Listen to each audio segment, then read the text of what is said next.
Very good evening to all of you. On behalf of Committee of Members in Practice of Institute of Chartered Accountant of India, I welcome you all in today's VCM on income tax return, EIS and its impact, as well as GSTR return 9, annual return of GST. In order to tackle these two important topics, we are having with us two eminent speakers, CA Pankaj Sarogi ji and CA Rashmi Jain ji with us. On behalf of CMP of ICAI and Amritsar branch of NIRC of ICAI, I welcome you, sir. Pankaj ji, welcome. Rashmi ma'am, welcome. We are having with us Honorable Chairman of Amritsar branch, CA Jitendra Bansal ji, and Honorable Vice Chairman of Amritsar branch, CA Shashi Pal ji. On behalf of CMP of ICAI, I extend my heartiest welcome to Chairman sir, Vice Chairman sir. And on behalf of CMP, I extend my heartiest thanks to the Amritsar branch for hosting this mega VCM.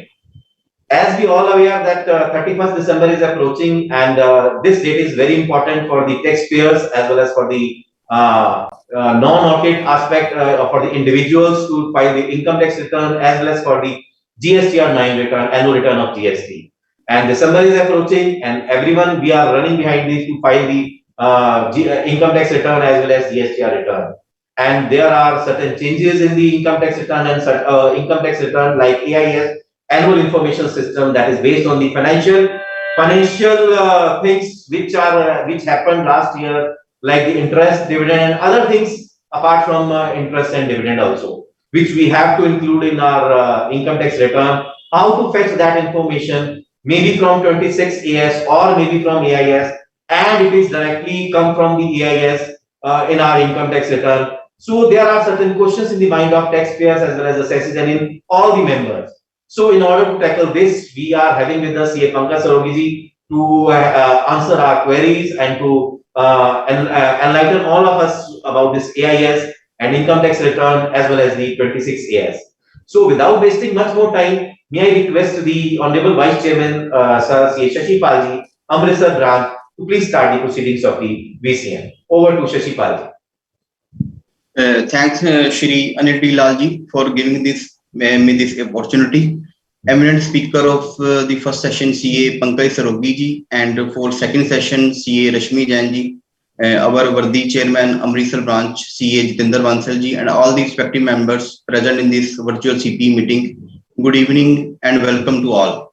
First of all, we are thankful to Committee for Members in Practice for organizing of ICAI for organizing this virtual meeting on ITR, AIS, and annual return GSTR 9, and giving this opportunity to Amritsar branch for hosting this event.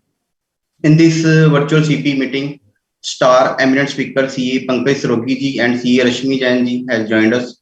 In the first session, CA Pankaj Sarogi ji will deliberate on the topic of income tax returns, AIS and its impact, and in second session, CA Rashmi Jain will deliberate on the topic of annual return of GST, that is GSTR 9. Without taking much time, now I request CA Jitendra Bansal sir to our chairman of Amritsar branch to kindly give welcome address.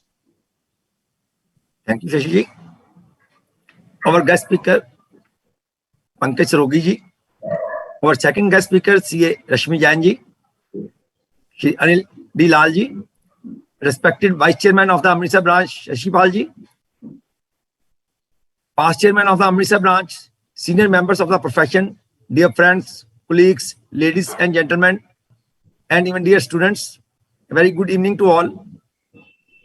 I feel immense pleasure to extend a very warm welcome to all of you on today's virtual CP meeting on very hot and latest topic on income tax return, including annual information statement, which was recently posted on the portal by the department, and its impact, and GST annual return GSTR 9.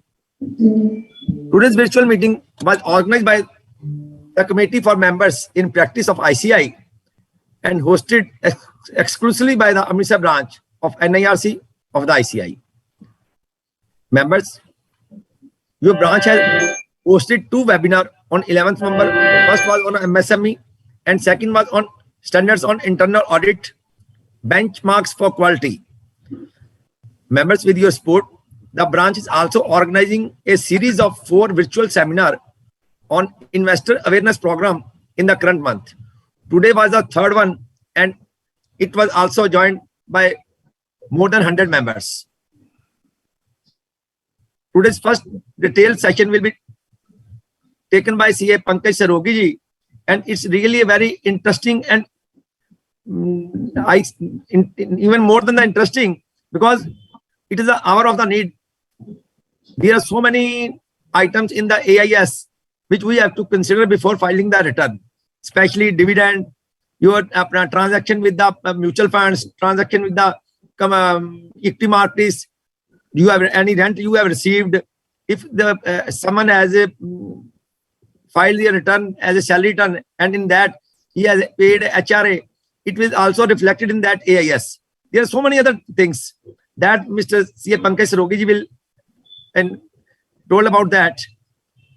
Members, you are also aware about the central and regional election which is going to be held on 3rd and 4th December. This is the time when members must show their strength by casting their votes to their respective choices in large. I further request to my members, also encourage to other members to cast your vote. Amritsar branch, in order to encourage the members, the branch has also decided the branch will draw 5 gifts for the members who will cast their vote on 4th of December in Amritsar. With this, I will not take much of your time. So now over to Shashi ji for further proceeding. Thank you. Thank you, Vansa sir, for your valuable words. Before start of session, I would like to introduce our eminent speaker, CA Pankaj Sarogi ji. CA Pankaj Sarogi, he has a vast experience in direct tax laws. He is ICAI member since 2007. He has secured 10th rank in CA final and highest marks in direct tax law in NIRC ICAI.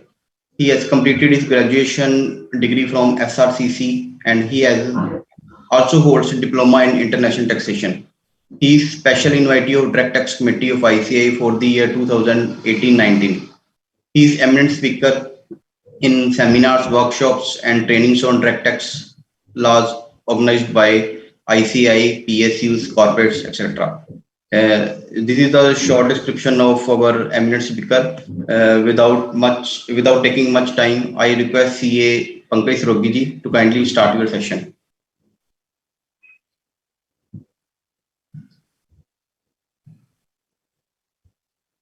So kindly unmute yourself. Sir knowingly मैंने mute रखा हुआ था, and that is what happened जब एक SSC मेरे सामने बैठा और कहता जी जरा मेरे एआईएस चेक करके बताना उसमें क्या क्या इन्फॉर्मेशन आई। मेरी बोलती बंद एआईएस देखने के बाद। उस चीज पे डिस्कशन करते हैं। Thanks Shashi ji for giving my brief introduction, and thanks to specifically Amritsar branch and CMP of ICI for providing this particular opportunity. Respected chairman and professional colleague Jatinder Wasin ji, vice chairman Shashipal ji Amritsar branch, and CMP के कर्ता धर्ता Anil Lal ji, and my co speaker for the day the lady speaker Rashmi Jain ji, सबको मेरा बहुत बहुत नमन। साथ में नमस्कार उन सारे प्रोफेशनल कलीग्स को जो इस समय लाइव हमारा ये पर्टिकुलर वेबिनार देख रहे हैं। Friends, coming to the topic, मेरे हिसाब से ये स्टेटमेंट मैंने शायद बड़ी नहीं बोली कि एक एसएससी की एनुअल इंफॉर्मेशन स्टेटमेंट देखने के बाद मुझको लगता है कि मैक्सिमम प्रोफेशनल्स की उस समय बोलती बंद हो गई हो कि एसएससी को क्या बोले। और फ्रेंड्स, फ्रैंकली स्पीकिंग, मुझे ये बाद में पता चला कि गवर्नमेंट ने एनुअल इंफॉर्मेशन स्टेटमेंट को एक्चुअली लॉन्च कर दिया है और व्यू के लिए अवेलेबल है। एसएससी ने पहले कहा आके कि जरा मेरी एनुअल इंफॉर्मेशन स्टेटमेंट देखना। फ्रेंड्स, स्टेटमेंट खोलने के बाद मैं 5 मिनट तक सोचता रहा इससे क्या बात करूं।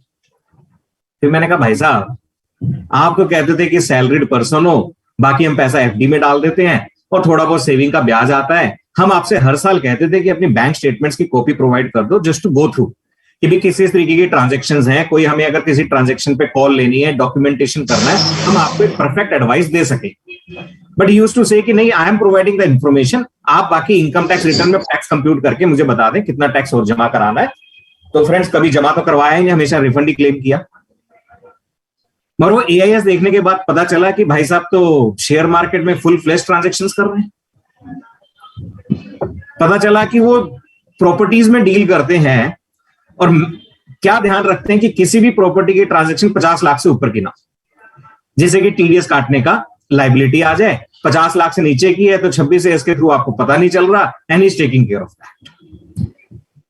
मतलब वो ये नहीं चाह रहे कि हमें पता चल जाए, एज ए प्रोफेशनल हमें पता चल भी गया तो हम क्या कर लेंगे, कुछ नहीं कर सकते, हम तो एडवाइस कर सकते हैं कि भाई साहब आपने ये ट्रांजेक्शन्स करी है, इनको प्लीज आप रिपोर्ट करें, जो भी टैक्स बनता है ड्यू टैक्सेस पे करें। बट एआईएस आने के बाद कहते भाई साहब इसीलिए तो चेक करवाया है, मैंने तो पूरे साल में पता नहीं क्या क्या ट्रांजेक्शन्स करी थी, ये सोचा था टैक्स नहीं देना पड़ेगा, अब गवर्नमेंट एकदम से कहते गवर्नमेंट पहले क्यों नहीं बताती, हम सोच के ट्रांजेक्शन्स करें। कहते जी इसको आप हाई कोर्ट में चैलेंज करो रिट पिटीशन के थ्रू, जी ये तो रेट्रोस्पेक्टिव है, आप कैसे फाइनेंशियल ईयर 2021 के लिए इस समय लेके आ सकते हैं, आप 1 अप्रैल को बोलो कि आगे से हम डाटा कैप्चर करेंगे और आपको बताएंगे। मैंने कहा जी हाँ जी बहुत बढ़िया, हम टैक्स देंगे नहीं और हाई कोर्ट में रिट पिटीशन डाल दो। फ्रेंड्स, एनुअल इंफॉर्मेशन स्टेटमेंट, ठीक है नाम बड़ा छोटा सा लगता है, ऐसे मिलते जुलते नाम पता नहीं कितने हमने सुन रखे हैं, होगा कुछ ना कुछ, पर फ्रेंड्स उसको देखने के बाद truly the department is capturing data. और अभी ये स्टार्टिंग है, मैं फ्रेंकली आपको बता दूं फ्रेंड्स, मेरी इंट्यूशन यही है कि जो फेब 2022 में बजट आएगा उसके अंदर इस एनुअल इंफॉर्मेशन स्टेटमेंट का स्कोप बढ़ाया जाएगा। स्कोप कैसे बढ़ेगा, जो आपके प्रोविजंस है इन रिलेशन टू एसएफटी, जो कंप्लायंसेस करने पड़ते हैं, रिपोर्टिंग्स करनी पड़ती है, वहां पे दायरा बढ़ाया जाएगा। जैसे लास्ट ईयर आपने देखा होगा तो वहां पे डिविडेंड और इंटरेस्ट को कवर अप किया गया था। आज एक पर्टिकुलर कंपनी अगर 100 रुपए का भी डिविडेंड पे करती है तो उसको statement of financial transaction file करनी पड़ेगी। दैट मींस टीडीएस डिडक्ट हो रहा है या नहीं हो रहा है, वो डिविडेंड उस पर्टिकुलर शेयर होल्डर के एनुअल इंफॉर्मेशन स्टेटमेंट में विजिबल होगा। फ्रेंड्स, अब अगर वहां पे प्रोविजंस डाल दिए जाए एसएफटी के अंदर कि पर्टिकुलर स्कूल अगर पूरे साल में फीस आप एक पर्टिकुलर चाइल्ड के रेस्पेक्ट में 1 लाख रुपए से ऊपर ज्यादा चार्ज कर रहे हैं, if you remember budget announcement में ये चीज बोली भी गई थी कि हम इस तरीके की इंफॉर्मेशन कैप्चर करेंगे, बट उसको ऑफिशियली अभी कहीं पर भी इनकम टैक्स लॉ में प्रोवाइड फॉर नहीं किया गया है। फ्रेंड, जैसे ऑफिशियली प्रोवाइड फॉर होगा, मान लीजिए बजट 2022 उस पर्टिकुलर बजट के अंदर उसको प्रोवाइड फॉर किया जाता है। Now, will it be applicable for school fees which we are going to pay during financial year 21-22 or 22-23? Friends, मेरे हिसाब से 21-22 के लिए उसको एप्लीकेबल किया जाएगा। देखिए, कोई भी चीज अगर गवर्नमेंट एप्लीकेबल करती है, स्टार्टिंग में प्रॉब्लम आती है, परफेक्ट डाटा नहीं होता, वो गवर्नमेंट को भी पता है, बट उसी बहाने क्या होगा, फाइनेंशियल ईयर 22-23 ऑनवर्ड्स रिपोर्टिंग्स क्या हो जाएंगी, perfect. Friends, electricity bills, there are good chances कि अगर एक पर्टिकुलर कनेक्शन के रेस्पेक्ट में 1 लाख 2 लाख जो भी गवर्नमेंट लिमिट बनाएगी उससे ज्यादा इलेक्ट्रिसिटी बिल्स पे हो रहे हैं। Foreign travel, friends, foreign travel के केस में अगर आप पैन नंबर प्रोवाइड नहीं करते हैं तो फॉर्म 61 के थ्रू इंफॉर्मेशन जाती है, और फॉर्म 61 फाइल होता है तभी रिपोर्टिंग है, अदरवाइज नहीं है। आपको पता होगा बहुत सारे केस में जैसे होटल में स्टे करते हैं, अगर आप कैश पेमेंट कर रहे हैं मोर देन 50,000 और अगर आपने पैन नंबर प्रोवाइड नहीं किया, that particular hotel is suppose to report that particular transaction through form number 61। Friends, amendment करके क्या कहना है एसएफटी के अंदर कि भाई साहब 50,000 से ऊपर का बिल है, 1 लाख से ऊपर का बिल है, भाई साहब हमें तो रिपोर्टिंग चाहिए, what ever the mode of payment में भी। तो फ्रेंड्स, इसका स्कोप बढ़ने वाला है। गवर्नमेंट ने अभी इंट्रोड्यूस करके सिर्फ यही कहा है कि आप इसके हैबिचुअल हो जाएं। अभी इतनी ज्यादा इंफॉर्मेशन नहीं है कि उसके कारण हमें पैनिक होना पड़े, बट अगर हम हैबिचुअल हो गए तो धीरे धीरे इंफॉर्मेशन बढ़ेगी, धीरे धीरे असेसी भी हैबिचुअल होगा और हम भी हैबिचुअल होंगे। फ्रेंड्स, यहां पर मैं ये डिस्कस करने वाला नहीं हूं कि एनुअल इंफॉर्मेशन स्टेटमेंट को कैसे डाउनलोड करना है, कौन सा पासवर्ड से खुलेगा, किस तरीके से आपको फीडबैक देना है। I am not going to discuss that information technology, but we are going to discuss income tax. तो फ्रेंड्स, उसके लिए ऑलरेडी गवर्नमेंट ने आपको बहुत सारे रिसोर्सेज दे रखे हैं, वहां पे आपको पोर्टल पे उनको डाउनलोड करके अगर आप गो थ्रू करेंगे तो विल बी कंफर्टेबल कि किस तरीके से फीडबैक देने हैं, द प्रोसीजरल एस्पेक्ट। तो let me share the PPT friends first.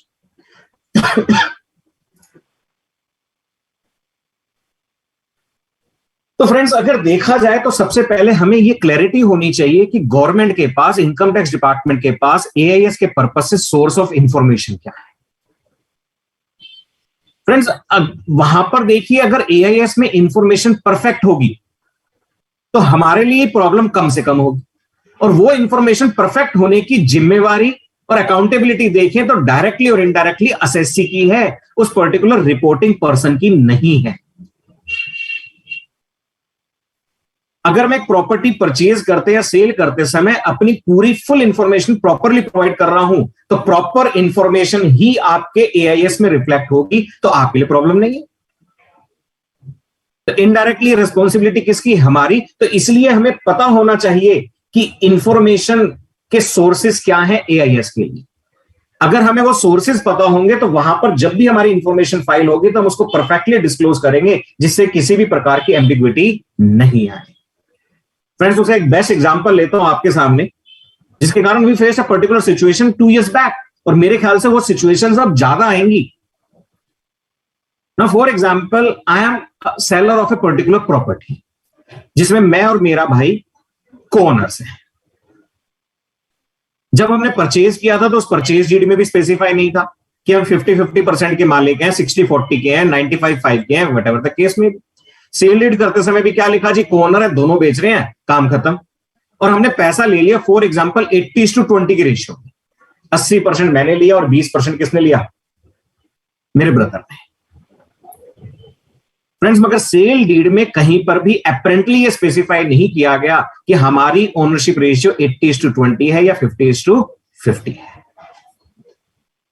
अब जब रजिस्ट्रार उस पर्टिकुलर ट्रांजैक्शन को रिपोर्ट करता है, friends we all know SFT के केस में अगर 30 लाख रुपए से ऊपर की ट्रांजैक्शन है, that registrar has to report. Friends, TDS तो 80:20 की रेशियो में डिडक्ट हुआ, कोई प्रॉब्लम नहीं थी। बट एसएफटी के केस में हमने क्या देखा? फॉर्म नंबर 26AS में जब हम रिटर्न फाइल करने गए तो इनिशियली रजिस्ट्रार ने पूरी की पूरी सेल मेरे नाम से रिपोर्ट कर रखी थी और ब्रदर के नाम से कोई भी रिपोर्टिंग नहीं कर रखी थी। उसके 26AS में कोई ट्रांजैक्शन नहीं आ रही थी, मेरे 26AS में एसएफटी में ट्रांजैक्शन आ रही थी कि पूरी सेल किसकी? मेरी।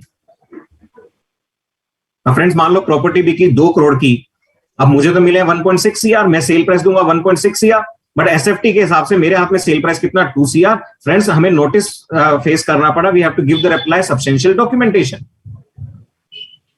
अब बाद में क्या हुआ कि कोई इंस्ट्रक्शंस गई होंगी रजिस्ट्रार के पास। फ्रेंड्स देखिए, रजिस्ट्रार को किस तरीके से रिपोर्ट करना, उसका डाटा पब्लिक डोमेन में अवेलेबल नहीं है, we have to interpret.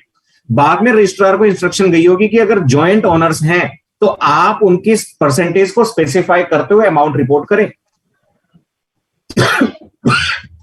Friends, उस समय रिटर्न फाइल कर दी, बाद में हमने 26AS देखा तो उसमें पता चला कि रजिस्ट्रार ने 50-50 रिपोर्ट कर दिया।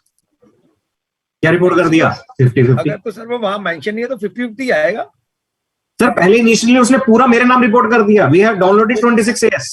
हमारी एक हैबिट है कि जब भी हम 26AS चेक करते हैं उसको सेव कर लेते हैं, क्योंकि एसएफटी के केस में अगर रजिस्ट्रार, मैं एग्जांपल दे रहा हूं जो मुझे पता है, अगर रजिस्ट्रार ने एसएफटी की करेक्शन स्टेटमेंट फाइल कर दी तो सर 26AS में ये लिखा नहीं आता कि पहले कोई डिफरेंट अमाउंट रिपोर्टेड था।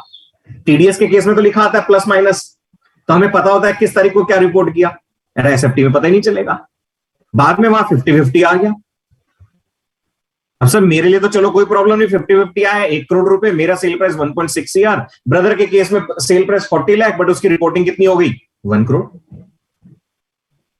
सर दोनों को नोटिस फेस करने पड़े, प्रॉपर डॉक्यूमेंटेशन था, सब कुछ था, तो सिचुएशन रिजॉल्व हो गई। बट मैं मान के चलता हूं कि फर्स्ट रेस्पॉन्सिबिलिटी मेरे और मेरे ब्रदर की है कि जब हम सेल डीड रजिस्टर करा रहे हैं तो वहां पे फर्स्ट पेज पे ही स्पेसिफाई कर दें कि हाँ जी, मैं और मेरा ब्रदर इस पर्टिकुलर रेशियो में इसके ओनर हैं। अदरवाइज रजिस्ट्रार से आप एक्सपेक्ट नहीं कर सकते कि वो कंसीडरेशन के बेसिस पे ये चीज जज करेगा और रिपोर्ट करेगा। तो फ्रेंड्स, सोर्स ऑफ इंफॉर्मेशन क्या है? टीडीएस और टीसीएस रिटर्न्स, जो भी quarterly statements, monthly statements file होती हैं, एसएफटी फॉर्म नंबर 61 जहां पर पैन प्रोवाइड नहीं होता, ITR by other persons. Friends, अगर आप एआईएस से रिलेटेड जो रिसोर्सेज अवेलेबल हैं इनकम टैक्स के पोर्टल पे वहां देखेंगे तो उन्होंने वन ऑफ द सोर्स क्या लिखा हुआ है कि दूसरा पर्सन जो आईटीआर फाइल कर रहा है, अगर उसमें मेरे रेस्पेक्ट में कोई इंफॉर्मेशन है तो वो भी मेरे एआईएस में डिस्प्ले होगी।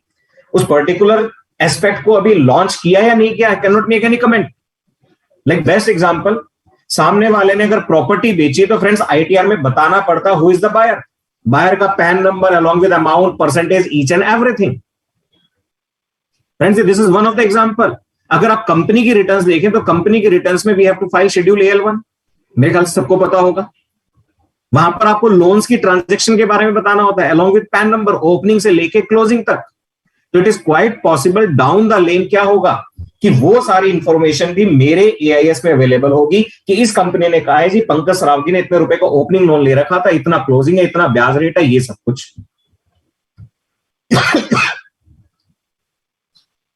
फ्रेंड्स, अब इसमें एक सवाल उठ के आता है कि अगर सामने वाले पर्सन ने अपनी आईटीआर में कोई ट्रांजैक्शन रिपोर्ट करी, वो मेरे एआईएस में विजिबल होगी, तो एआईएस में कब विजिबल होगी, मैं उसको कैसे अकाउंट फॉर करूं? क्या मुझे एक पर्टिकुलर ईयर का एआईएस मल्टीपल टाइम चेक करना पड़ेगा? फ्रेंड्स, ये कंसर्न है, बहुत खतरनाक कंसर्न है, क्योंकि देखिए सामने वाले ने अगर मुझे प्रॉपर्टी बेची, वैसे तो देखिए प्रॉपर्टी बेची इंफॉर्मेशन दोनों को पता है, but I am just taking an example कि सामने वाला फाइनेंशियल ईयर 2021 की आईटीआर कब तक फाइल करेगा, assuming non audit case by 31st of December 2021, और उसी पर्टिकुलर डेट तक मुझे भी रिटर्न फाइल करनी है, तो जरूरी नहीं है कि वो इंफॉर्मेशन मेरे एआईएस में मेरी रिटर्न फाइलिंग की डेट तक विजिबल हो जाए। फ्रेंड्स, कंपनीज को रिटर्न कब तक फाइल करनी है? By 15th of Feb।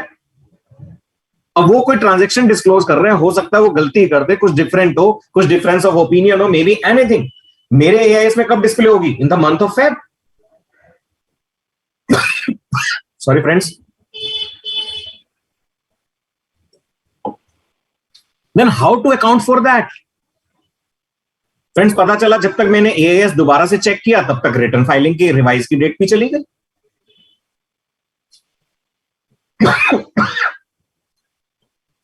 तो फ्रेंड्स, ये कंसर्न है, मेरे ख्याल से हो सकता है डिपार्टमेंट ने भी इस कंसर्न को ध्यान रखा हो, अभी एक इनिशियल स्टेज है, तो हो सकता है जैसे टीडीएस के केस में पीछे एक प्रॉब्लम आई थी कि अगर सामने वाले पर्सन ने 2 साल तक कंटिन्यूअसली रिटर्न फाइल नहीं करी और आप उसको पूरे साल में 50 इतनी पेमेंट कर रहे हो कि टीडीएस पिछले सालों में 50,000 से ज्यादा, तो आपको वहां पर मिनिमम डबल रेट और कुछ वहां पर था 5% whichever is higher, you have to deduct the TDS.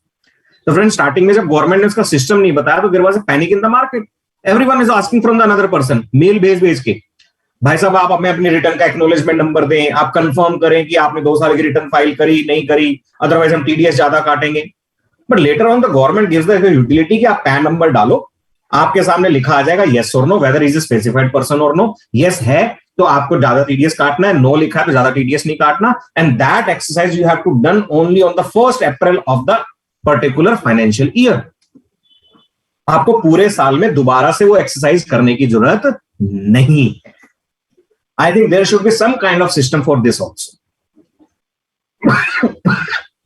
ऐसा कुछ सिस्टम होना चाहिए कि भैया मुझे तो एक बार चेक करनी है इस पर्टिकुलर डेट पे, उसके बाद अगर चेंजेस होते हैं तो मैं रेस्पॉन्सिबल नहीं हूं, या अगर चेंजेस होते हैं तो मेरे पास बाय ईमेल और एसएमएस एक नोटिफिकेशन जरूर आए। अगर ऐसा नहीं है तो हमारे यहाँ पे बहुत सारे सीनियर प्रोफेशनल्स भी हैं, उनसे निवेदन कि इस चीज की रिक्वेस्ट को रेज किया जाए with the concern departments. Friends, now this is one of the example which I am able to find out from that resources available that particular portal. मैंने रेंट इनकम अर्न करी, what could be the sources? TDS 2,40,000 से ज्यादा है या per month 50,000 से ज्यादा है। Friends, there was third information कि अगर मैं टेनेंट हूं और मुझे एचआरए एग्जेम्पशन क्लेम करना है तो मुझे एम्प्लॉयर को लैंडलॉर्ड का पैन नंबर प्रोवाइड करना होता है, प्रोवाइडेड पूरे साल का रेंट 1 लाख से ज्यादा। Friends, that PAN number is to be reported by the employer through last quarter TDS return report करना होता है। फ्रेंड्स, ऑल्दो अभी तक मैंने ऐसा कुछ इंस्टेंस पाया नहीं, इतना डिटेल में चेक भी नहीं किया। फ्रेंड्स, वो जो एम्प्लॉयर आपकी टीडीएस रिटर्न फाइल करेगा उस पर्टिकुलर टेनेंट की, तो वो लैंडलॉर्ड के एआईएस में विजिबल होगा कि इतना उसने सामने वाले ने एचआरए के एग्जेम्पशन के पर्पज से कहा है कि रेंट पे किया है। फ्रेंड्स, यहां पर एक चीज ध्यान रखना, व्हाट आई हैव सीन कि टेनेंट जो सैलरीड एम्प्लॉइज होते हैं वो क्या करते हैं, जो मंथली मेंटेनेंस भी पे करा जाता है, जनरली टाउनशिप्स के अंदर होता है मंथली मेंटेनेंस, उसको भी एचआरए के पर्पज से रेंट मानते हुए क्लेम कर। बट लैंडलॉर्ड उस पर्टिकुलर केस में कहता है जी ये तो मंथली मेंटेनेंस है, ये मेरी इनकम नहीं है, that is pure kind of reimbursement, क्योंकि मंथली मेंटेनेंस पेमेंट की जिम्मेवारी किसकी? टेनेंट की, तो वो नेट ऑफ मंथली पेमेंट अपना रेंट शो करता है इन द आईटीआर। तो friends, there could be notices because of that, we should account for that particular thing. Tenant से क्लियर कट बात होगी, भाई साहब मंथली मेंटेनेंस किसी भी तरीके से रेंट का पार्ट नहीं है, वो डिस्प्यूट अराइज हो सकते हैं। Friends, that's why I mark this particular inverted question mark कि बड़े उल्टे क्वेश्चन है, किस किस तरीके के आ सकते हैं। फ्रेंड्स अब आप कंपैरिजन देखिए, और एक चीज का जो आपको ध्यान रखना है, सवाल यह है कि 26 AS AIS को ओवरराइड करेगा या AIS 26 AS को ओवरराइड करेगा। मैं किस पे बिलीव करूं? There could be discrepancy in information. क्या कहते हैं फ्रेंड्स, एनीवन हैविंग व्यू कि अगर दोनों चीजों के अंदर कोई डाटा डिफरेंट आ रहा है रिगार्डिंग माय इनकम्स और TDS, तो मुझे किस पे बिलीव करना चाहिए while filing income tax return? Friends, this is the most important concern regarding impact over your ITR, कि मैं AIS को कितनी तवज्जो दूं। मैं 26S और जो मेरी अपनी एक्चुअल जो है उनमें से whichever is, मैं तो वही कंसिडर करूंगा। AIS तो I can not rely on that. बिल्कुल सर, बिल्कुल मैं आपकी बात से एग्री करता हूं कि AIS और 26 AS के केस में 26 AS को आपको तवज्जो मिलनी चाहिए। सर ने एक बात बिल्कुल बोली कि अल्टीमेटली क्या मैटर करेगा, एक्चुअल 26 AS में भी गलत रिपोर्टिंग हो सकती है, डिडक्टर क्या कर रहा है मेरा कंट्रोल नहीं है। तो अल्टीमेटली आप किसी भी गलत रिपोर्टिंग के कारण आप अपने फैक्ट्स थोड़ी बदलोगे, फैक्ट्स तो फैक्ट्स रहेंगे, ट्रुथ तो ट्रुथ रहेगा। तो अल्टीमेटली एक्चुअल, बट 26 AS और AIS में कंपैरिजन करो, which will prevail. Friends department ने भी AIS में लिख रखा है कि अगर TDS के डाटा में डिस्क्रिपेंसी है 26 AS versus AIS, then you have to follow 26 AS, AIS को आपको फॉलो नहीं करना।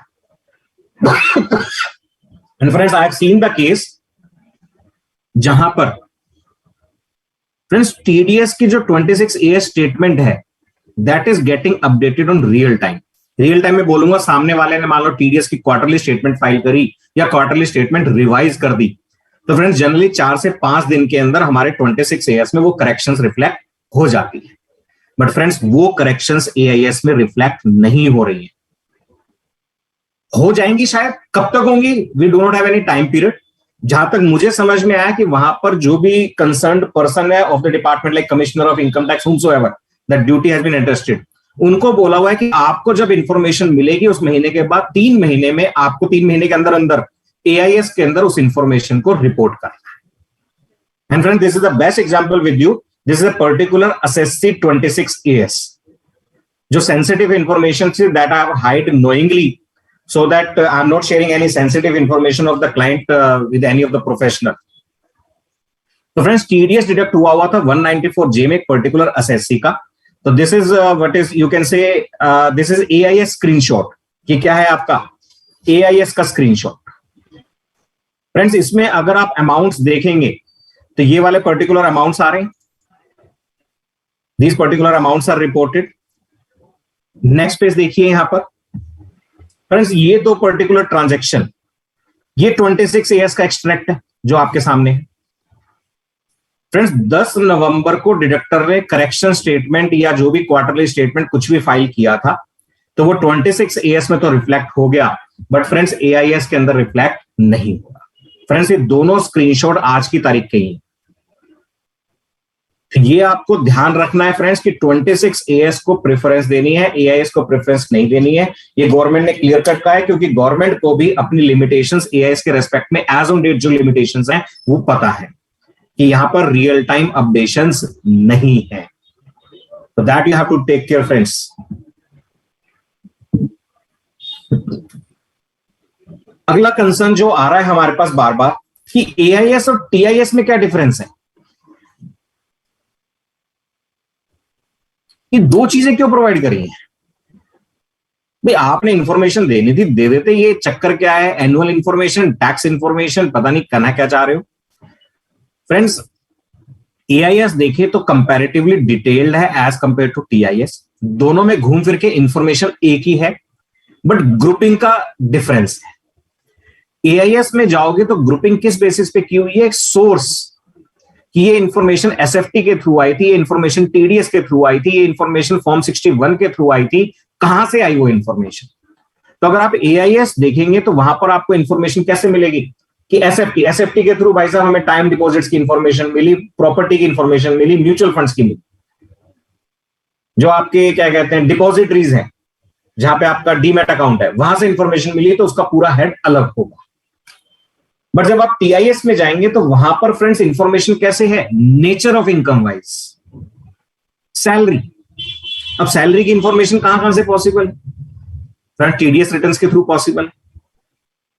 Transactions of immovable property, friend transaction of immovable property की इंफॉर्मेशन कहां से मिलेगी, टीडीएस के डाटा से, एसएफटी के थ्रू, दोनों जगह से पॉसिबल। तो जब आप टीआईएस में जाएंगे तो ट्रांजैक्शन ऑफ इमूवेबल प्रॉपर्टी के जितने भी सोर्सेज है, जहां जहां से इंफॉर्मेशन आई है, वो सारी एक साथ प्रेजेंट है।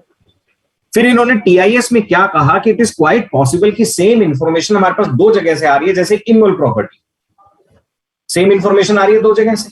रेंट के केस में 50,000 से ऊपर रेंट है, उधर सामने वाला एचआरए भी एग्जम्पशन ले रहा था, एम्प्लॉयर के थ्रू भी मेरे पास आ रही है रिफ्लेक्टिंग। हाँ जी सर। सिर्फ आईसीआई का मेन पोर्टल में चलेगा। अगर ब्रांच अमृतसर ब्रांच में भी कोई कोर्स हो, जितेंद्र जी आप कुछ पूछना, सॉरी सर। तो फ्रेंड्स टीआईएस में उन्होंने क्या कहा कि जब इंफॉर्मेशन दो चैनल से आई तो कल को ये ना हो कि उसको डबल काउंट कर लिया जाए। तो इन्होंने ऑटोमेटेड टूल्स बनाए और उसके बेसिस पे इन्होंने कोशिश करी कि अगर इंफॉर्मेशन की कोई डुप्लीकेसी है तो उसमें से डुप्लीकेट इंफॉर्मेशन हट जाए, जो आपके लिए अल्टीमेट वैल्यू रिपोर्ट हो that should be the single. तो उन्होंने कहा कि दोनों में से जो हायर होगी हम उसे वैलिड मानेंगे, जो कम होगी उसे इनवैलिड तो नहीं कहेंगे बट उसको डुप्लीकेट से हटा दिया जाएगा। फिर फ्रेंड्स इन्होंने आपको कहा कि आप फीडबैक दे सकते हो। फ्रेंड्स ऑनलाइन ऑफलाइन सारे मेथड्स उन्होंने प्रोवाइड फॉर किए हैं। तो उस फीडबैक के बेसिस पे दोबारा से प्रोसेस किया जाएगा and ultimately they will provide a final value that will be called derived value. तो फ्रेंड्स यहां पर देखिए तो तीन तरीके की वैल्यू होगी। एक तो कि रिपोर्टेड, जो रिपोर्टिंग में आई। फिर हुआ प्रोसेस्ड वैल्यू। प्रोसेस्ड वैल्यू का मतलब जो ऑटोमेटेड टूल्स के थ्रू गवर्नमेंट ने खुद ही कहा जी ये डुप्लीकेट है, हम तो आपकी इतनी इनकम मान रहे हैं, अब आप और चेक कर लो। फिर हमारे फीडबैक के बेसिस पे अगर वो अमाउंट चेंज होता है या नहीं भी होता तो जो अमाउंट निकल के आएगा that will be called derived value, that will be called derived value. तो ये डिफरेंस है AIS versus TIS.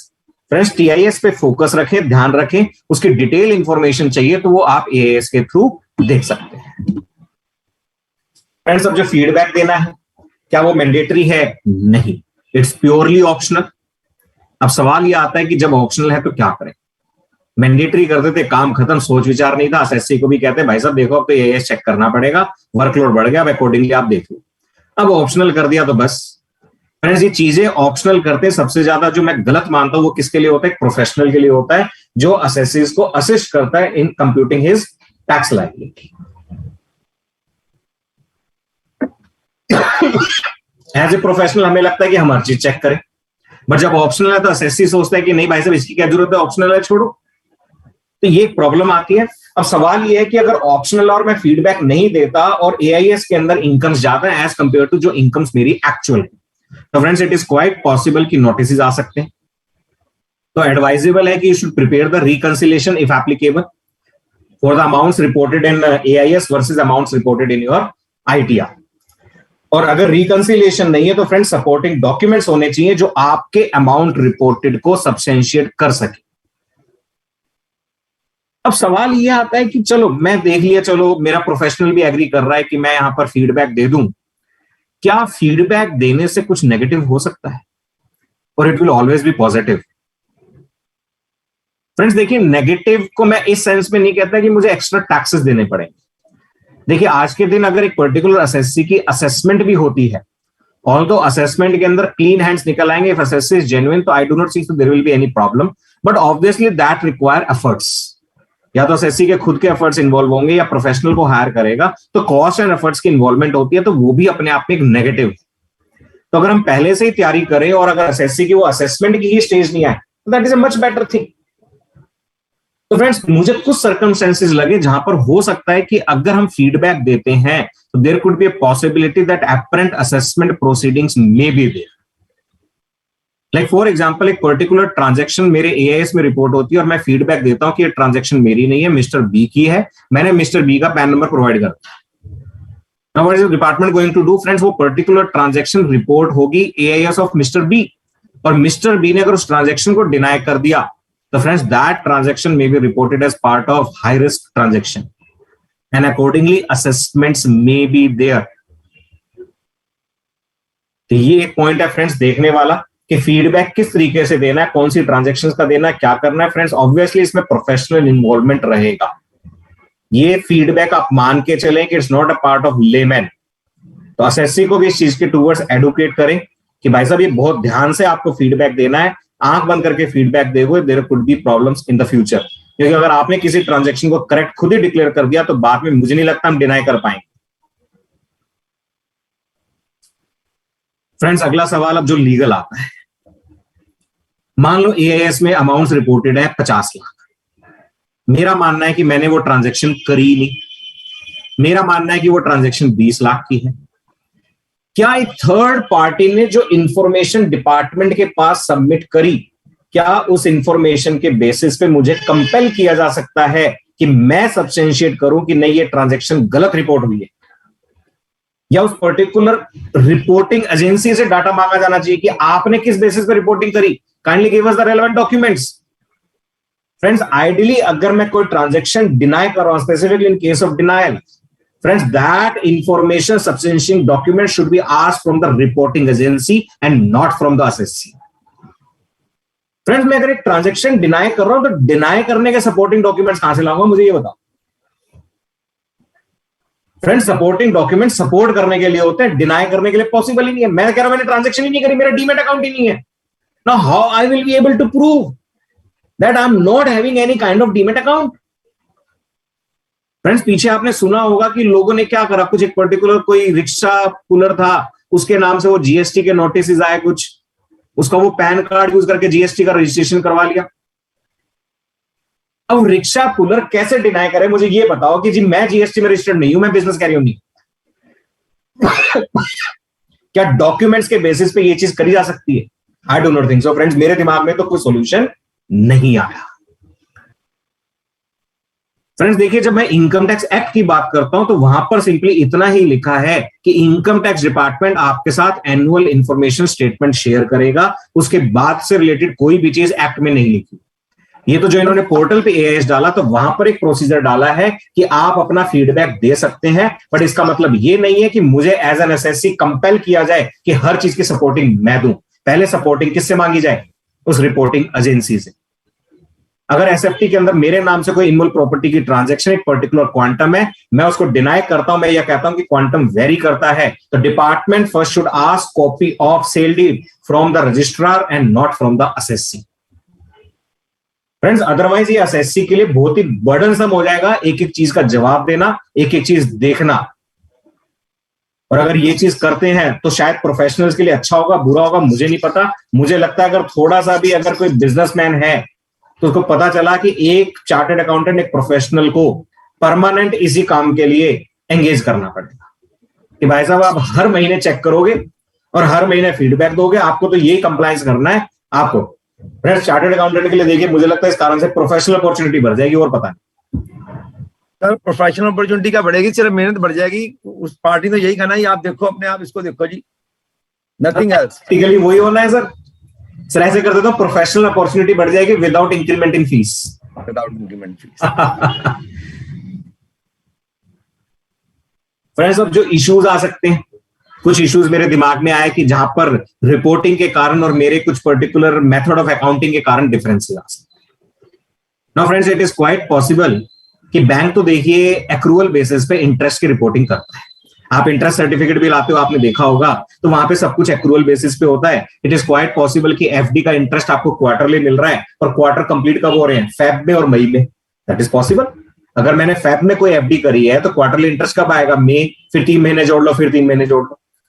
But TDS जो डिडक्ट होता है वो 31 मार्च तक के इंटरेस्ट एक्रूड में भी डिडक्ट होता है, इंटरेस्ट सर्टिफिकेट में भी लिखा होता है। Same way interest on saving account. Friends her bank की अपनी पॉलिसी है कि वो सेविंग अकाउंट का इंटरेस्ट मेरे अकाउंट में कब क्रेडिट करें। अब वो तो रिपोर्ट कर रहे हैं अपनी बुक्स के बेसिस पे जहां पे एक्रूअल बेसिस चल रहा है। मैं कह रहा हूं जी मैं तो रिसीट बेसिस फॉलो करूंगा। दैट इज ऑल्सो पॉसिबल कि भैया मेरे अकाउंट में जब जो चीज क्रेडिट होगी तब मैं इनकम ऑफर टू टैक्स करूंगा। That is totally allowed by section 145 कि अदर सोर्सेज के केस में मैं रिसीट बेसिस फॉलो कर सकता हूं, कैश बेसिस फॉलो कर सकता हूं। Friends, I think that should be accounted for by the income tax department in AIS also before sending notices on the basis of the AIS. Friends बहुत जगह होता है जहां पर बैंक कहता है जी मैं तो 31 मार्च को सेविंग का इंटरेस्ट दे दिया, बट हमारी बैंक स्टेटमेंट में रिफ्लेक्ट होता है 1 अप्रैल को।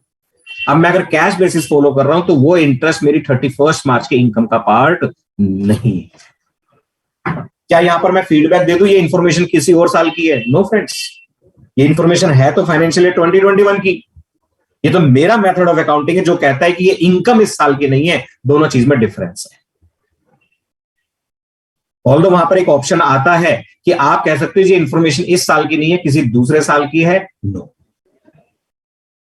Friends, TDS returns, that is very normal कि डिडक्टर टीडीएस रिटर्न्स जो फाइल करते हैं, may be because of the reason की इतनी टेक्निकल नॉलेज नहीं है, मे बी पॉसिबल कि कोई क्लरिकल मिस्टेक होगी, डाटा पंचिंग एरर हो गया, फ्रेंड्स गलत सेक्शन कोट हो जाते हैं। Friends AIS, I will show you that particular AIS, मैंने अपना ही डाउनलोड किया हुआ है यहाँ पर AIS, आपको दिखाता हूं। देखिए वहां पर एक पर्टिकुलर एरर क्या था जब डिडक्टर ने क्वार्टरली स्टेटमेंट फाइल की। अगर वही 26 ईयर्स होता तो हम उतना सीरियसली देखते ही नहीं। ये तो AIS के अंदर किसी पर्टिकुलर तरीके से एक रिपोर्टिंग की हुई थी, तो मेरे दिमाग में डाउट आया ये क्या है। Let me share that particular PDF files friends.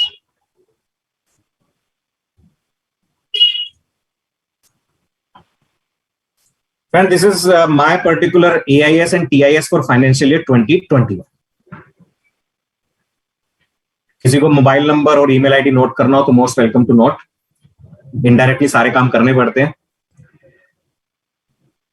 आप भी कहेंगे कि पंकज जी नोइंगली आपने देखिए पैन नंबर छुपा दिया, ईयर ऑफ बर्थ छुपा दिया, बट बाकी चीजें आप डिस्प्ले कर रहे हो। हाँ, यहां पर अगर ये लिखा होता ना कि मैं चार्टर्ड अकाउंटेंट कब बना और FCA कब बना, तो वो मैं उसे हाइड नहीं करता। फ्रेंड्स देखिए यहां पर दिस इज AIS, यहां पर लिखा हुआ था रेंट रिसीव्ड, आपका किसी पर्टिकुलर पर्सन ने कहा और इतने इतने अमाउंट पे TDS कटा। मेरे को ये रेंट मिलता भी था।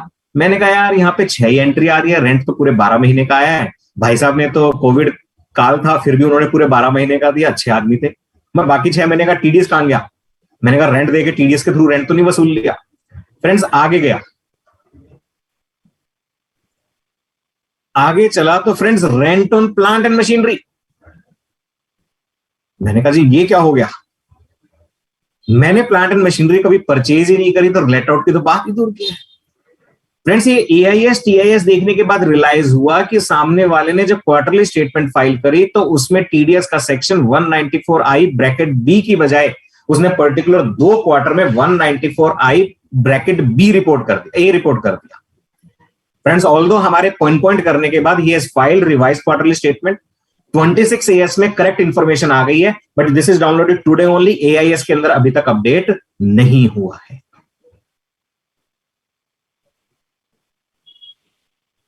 तो फ्रेंड्स अब सामने वाला डिडक्टर मिस्टेक कर रहा है ना, why should I be responsible? मैं क्यों रिस्पॉन्सिबल हूं उसके लिए? Why should I substantiate the things? मैं क्यों करूं? फ्रेंड्स आइडियली यहां पर या तो ज्यादा कॉलम हो जी सेक्शन गलत रिपोर्ट किया, दैट्स ऑल। अब पता चला कंप्यूटराइज नोटिस आ रहे हैं, पंकज सराव की you are having business income और other sources income but you are not disclosing. अब डिपार्टमेंट ये तो कंप्यूटर ये तो देखता नहीं कि मैंने रेंट इनकम ज्यादा डिस्क्लोज की है विज़ 26 AS, और वो नोटिस आ जाते हैं एंड दैट हैपेंस। तो फ्रेंड्स ये भी एक कंट्रोल कहीं ना कहीं डिपार्टमेंट को लाना पड़ेगा कि डिडक्टर के द्वारा भी करेक्ट सेक्शंस की रिपोर्टिंग हो या उन सेक्शंस की अहमियत को खत्म किया जाए from the perspective of the deductee.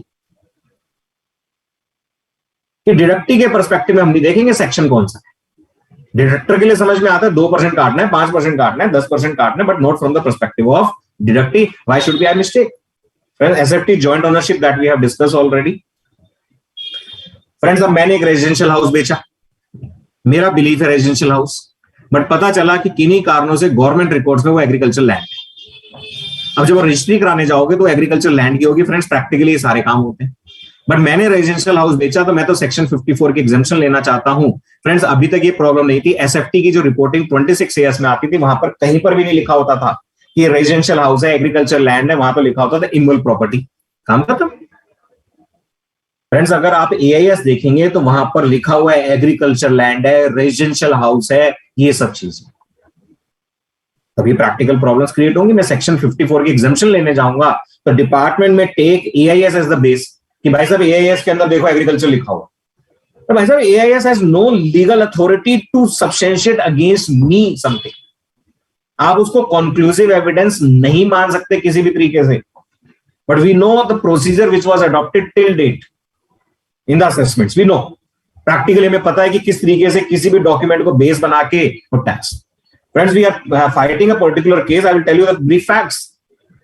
A particular bank reported कि एसएससी ने डीमोनेटाइजेशन के दौरान 1.96 सीआर कैश जमा करा, 1.96, एंड एक्चुअली एसएससी डिपॉजिटेड 1.83।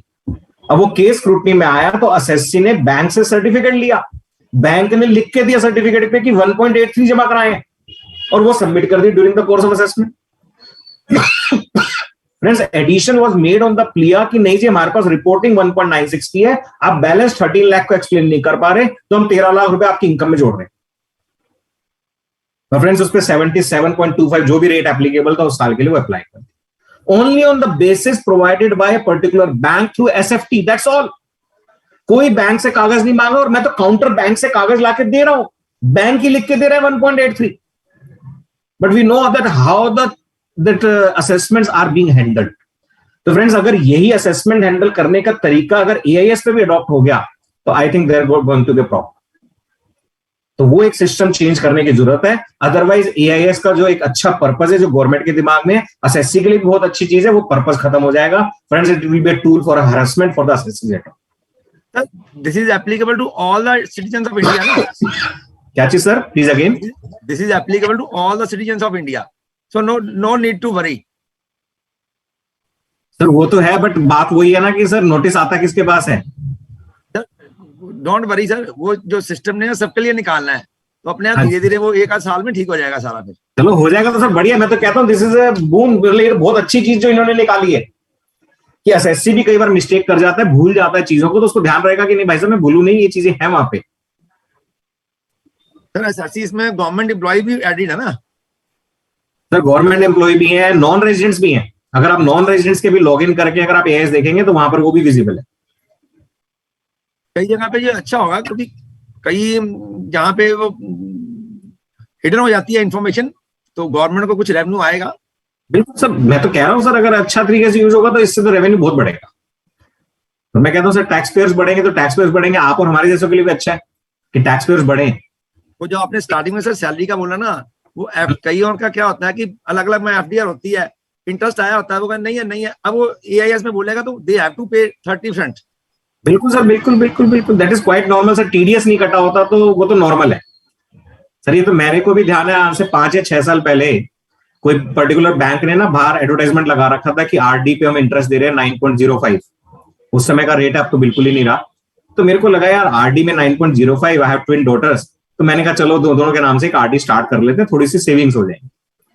तो मैं गया, मैंने कहा जी इसके बताओ जरा क्या डॉक्यूमेंट्स, ये वो छूटते हुए एम्प्लॉय बोला, कह रहा जी ये तो बहुत बढ़िया है, इस पर तो टैक्स भी नहीं लगता। सर बीइंग लाइक प्रोफेशनल मैंने सोचने लगा यार टैक्स नहीं लगता, बैंक का एम्प्लॉय बोल रहा है इसका तो रोजाना का काम है आरडी का, मेरे पास तो आरडी वाले कस्टमर तो मतलब एसएससी जो है बहुत कम आते हैं। मैंने कहा यार क्या तो सही होगा, बट आरडी पे टैक्स भी नहीं लगता, टैक्स फ्री। मैंने कहा this is nothing but this is equal to 13%, then ये तो 9% नहीं है 13% है, इससे बेस्ट क्या हो सकता है।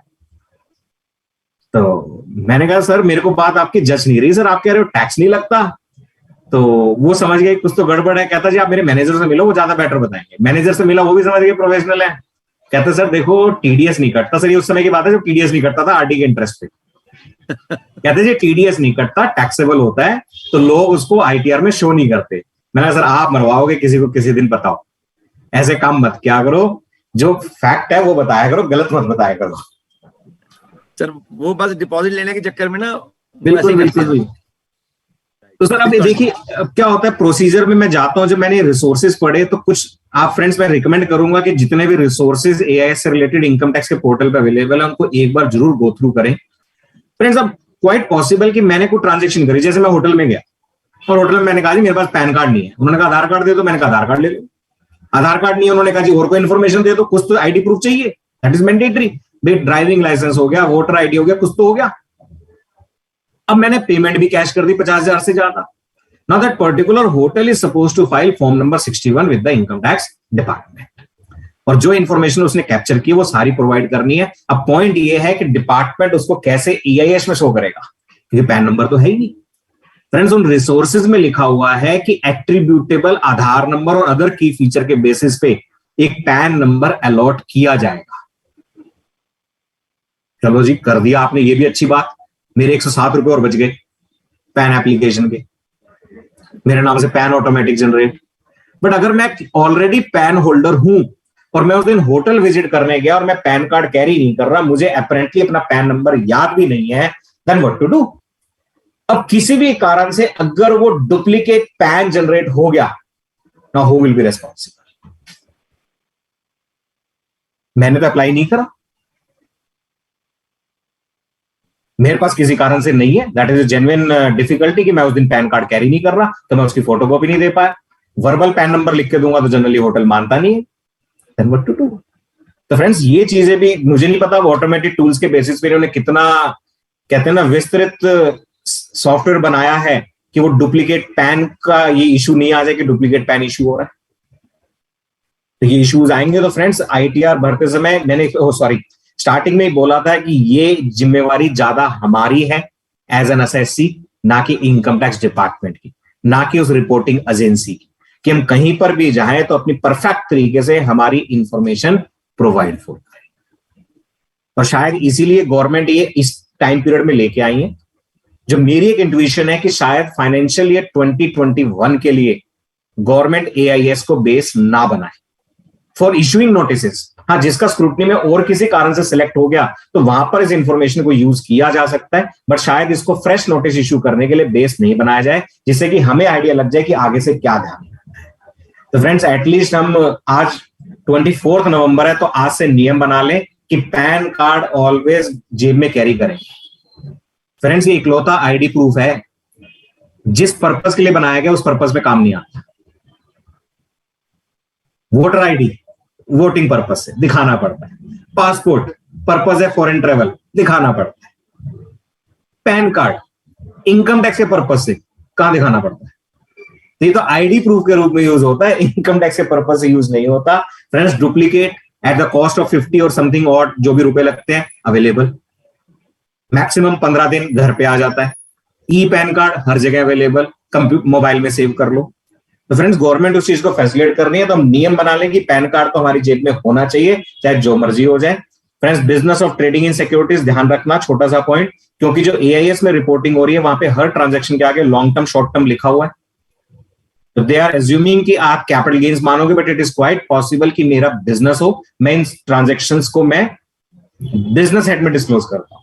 तो फ्रेंड्स जो आईटीआर में बिजनेस कोड सेलेक्ट करते हैं that must B proper, so that वो क्लियर कट इंडिकेशन चला जाए कि मेरा डीलिंग इन सिक्योरिटीज बिजनेस है, इसलिए मैं कैपिटल गेन हेड में उसको डिस्क्लोज नहीं कर रहा।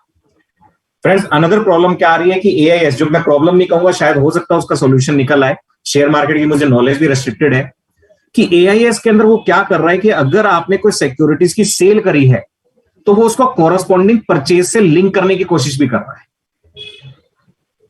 और शायद या तो हो सकता है वो लिंकिंग वहां पे जो डिपॉजिटरी है वो रिपोर्ट करते कि इसकी कॉरस्पॉन्डिंग परचेज कौन सी और इसके ऊपर आपका कैपिटल गेन कितना। बट अगर इन बिटवीन मैंने कोई ऑफ मार्केट ट्रांजेक्शन कर दी तो फ्रेंड्स वहां पर कुछ ना कुछ डिफरेंसेस आ सकते हैं, तो वो आपको ध्यान रखना है। वो वहां पर फीफो बेसिस अप्लाई करके आपकी परचेज और सेल को लिंक कर रहे हैं, बट इट इज पॉसिबल कि आपने बीच में ऑफ मार्केट ट्रांजेक्शन कर दी तो वो 1-to-1 जो वहां पर लिंकिंग है वो आपके केस में एप्लीकेबल ना हो।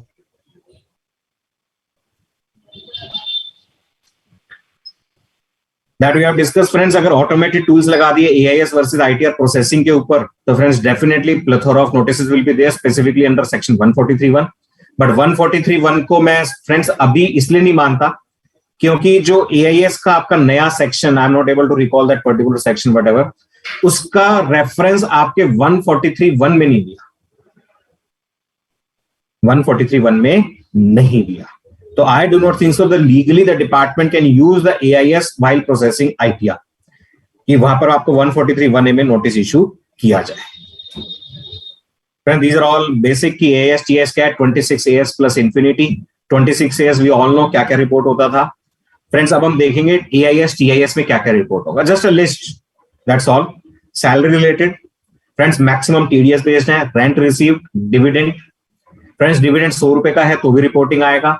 सेविंग बैंक से इंटरेस्ट फ्रेंड्स इनडायरेक्टली ये मान के चलो कि एक एसएससी के अगर 5 अकाउंट है तो वो 5 अकाउंट भी रिपोर्ट हो रहे हैं।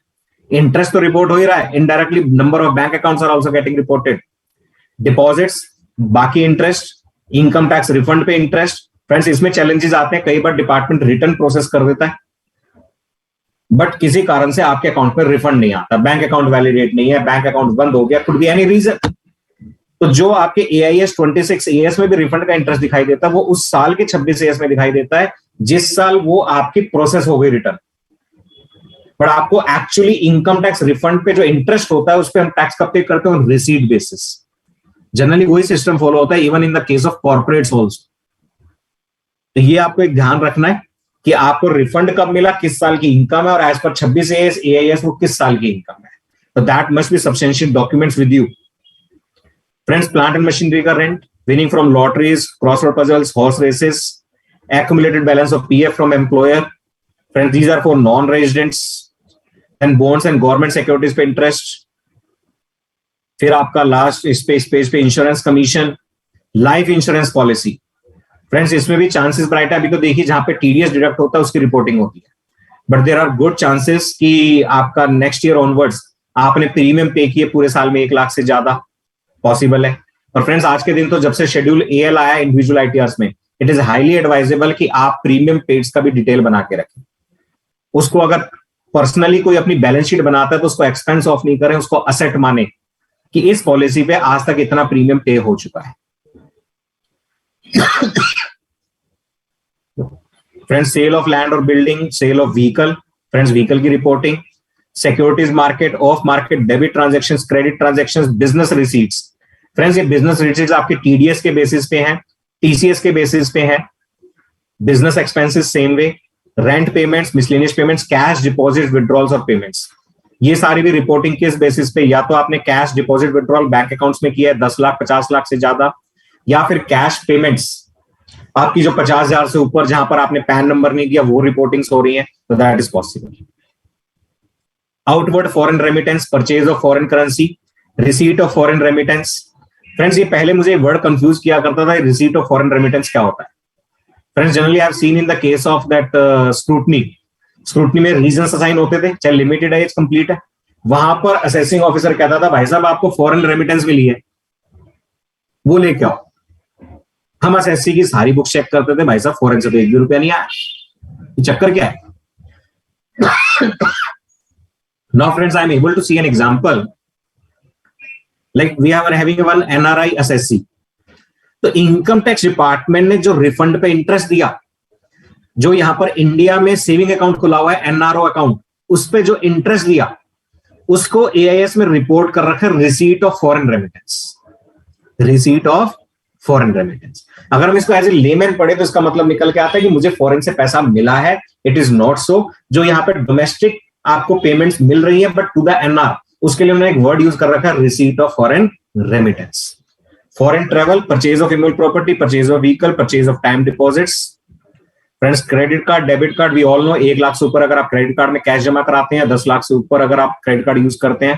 फ्रेंड्स अकाउंट बैलेंस, अगर आपके अकाउंट में 50,000 से ज्यादा बैलेंस है और उस अकाउंट के साथ अगर पैन लिंक नहीं है, then bank is supposed to report that particular balance details with the income tax department. Income distributed by business trust, income distributed by investment fund. Friends, मैंने आज एक मैसेज पढ़ा, this is the last slide that I want to, I will not say that discuss as such, कि marriage invitation आया और उस पर 2 लाइनें लिखी हुई थी। अभी हम ठहरे दैट लॉ इंटरप्रेटर कहते हैं ना कि लॉ बना उसको इंटरप्रेट करो और देखो क्या लिखा है। तो लिखा हुआ था your presence itself is a gift. आप बात तो सही कह रहे हैं, बहुत बढ़िया, मजा आ गया। फिर लिखा we do not want any gifts at the marriage. यार ये बात भी अच्छी है कि भैया गिफ्ट मतलब आज के दिन देखिए वेस्टेज है, हर कोई देखिए इतना रिसोर्सफुल है कि गिफ्ट मैटर नहीं करते, तो बात तो सही है। बट फ्रेंड्स अब क्या है, लॉ पढ़ के ना जब तक 2 इंटरप्रिटेशन नहीं हो तब तक मजा ही नहीं आता। हमने कहा कि भाई साहब ये गिफ्ट कौन सा, whether this word gift has been used independently or is referring to this gift only.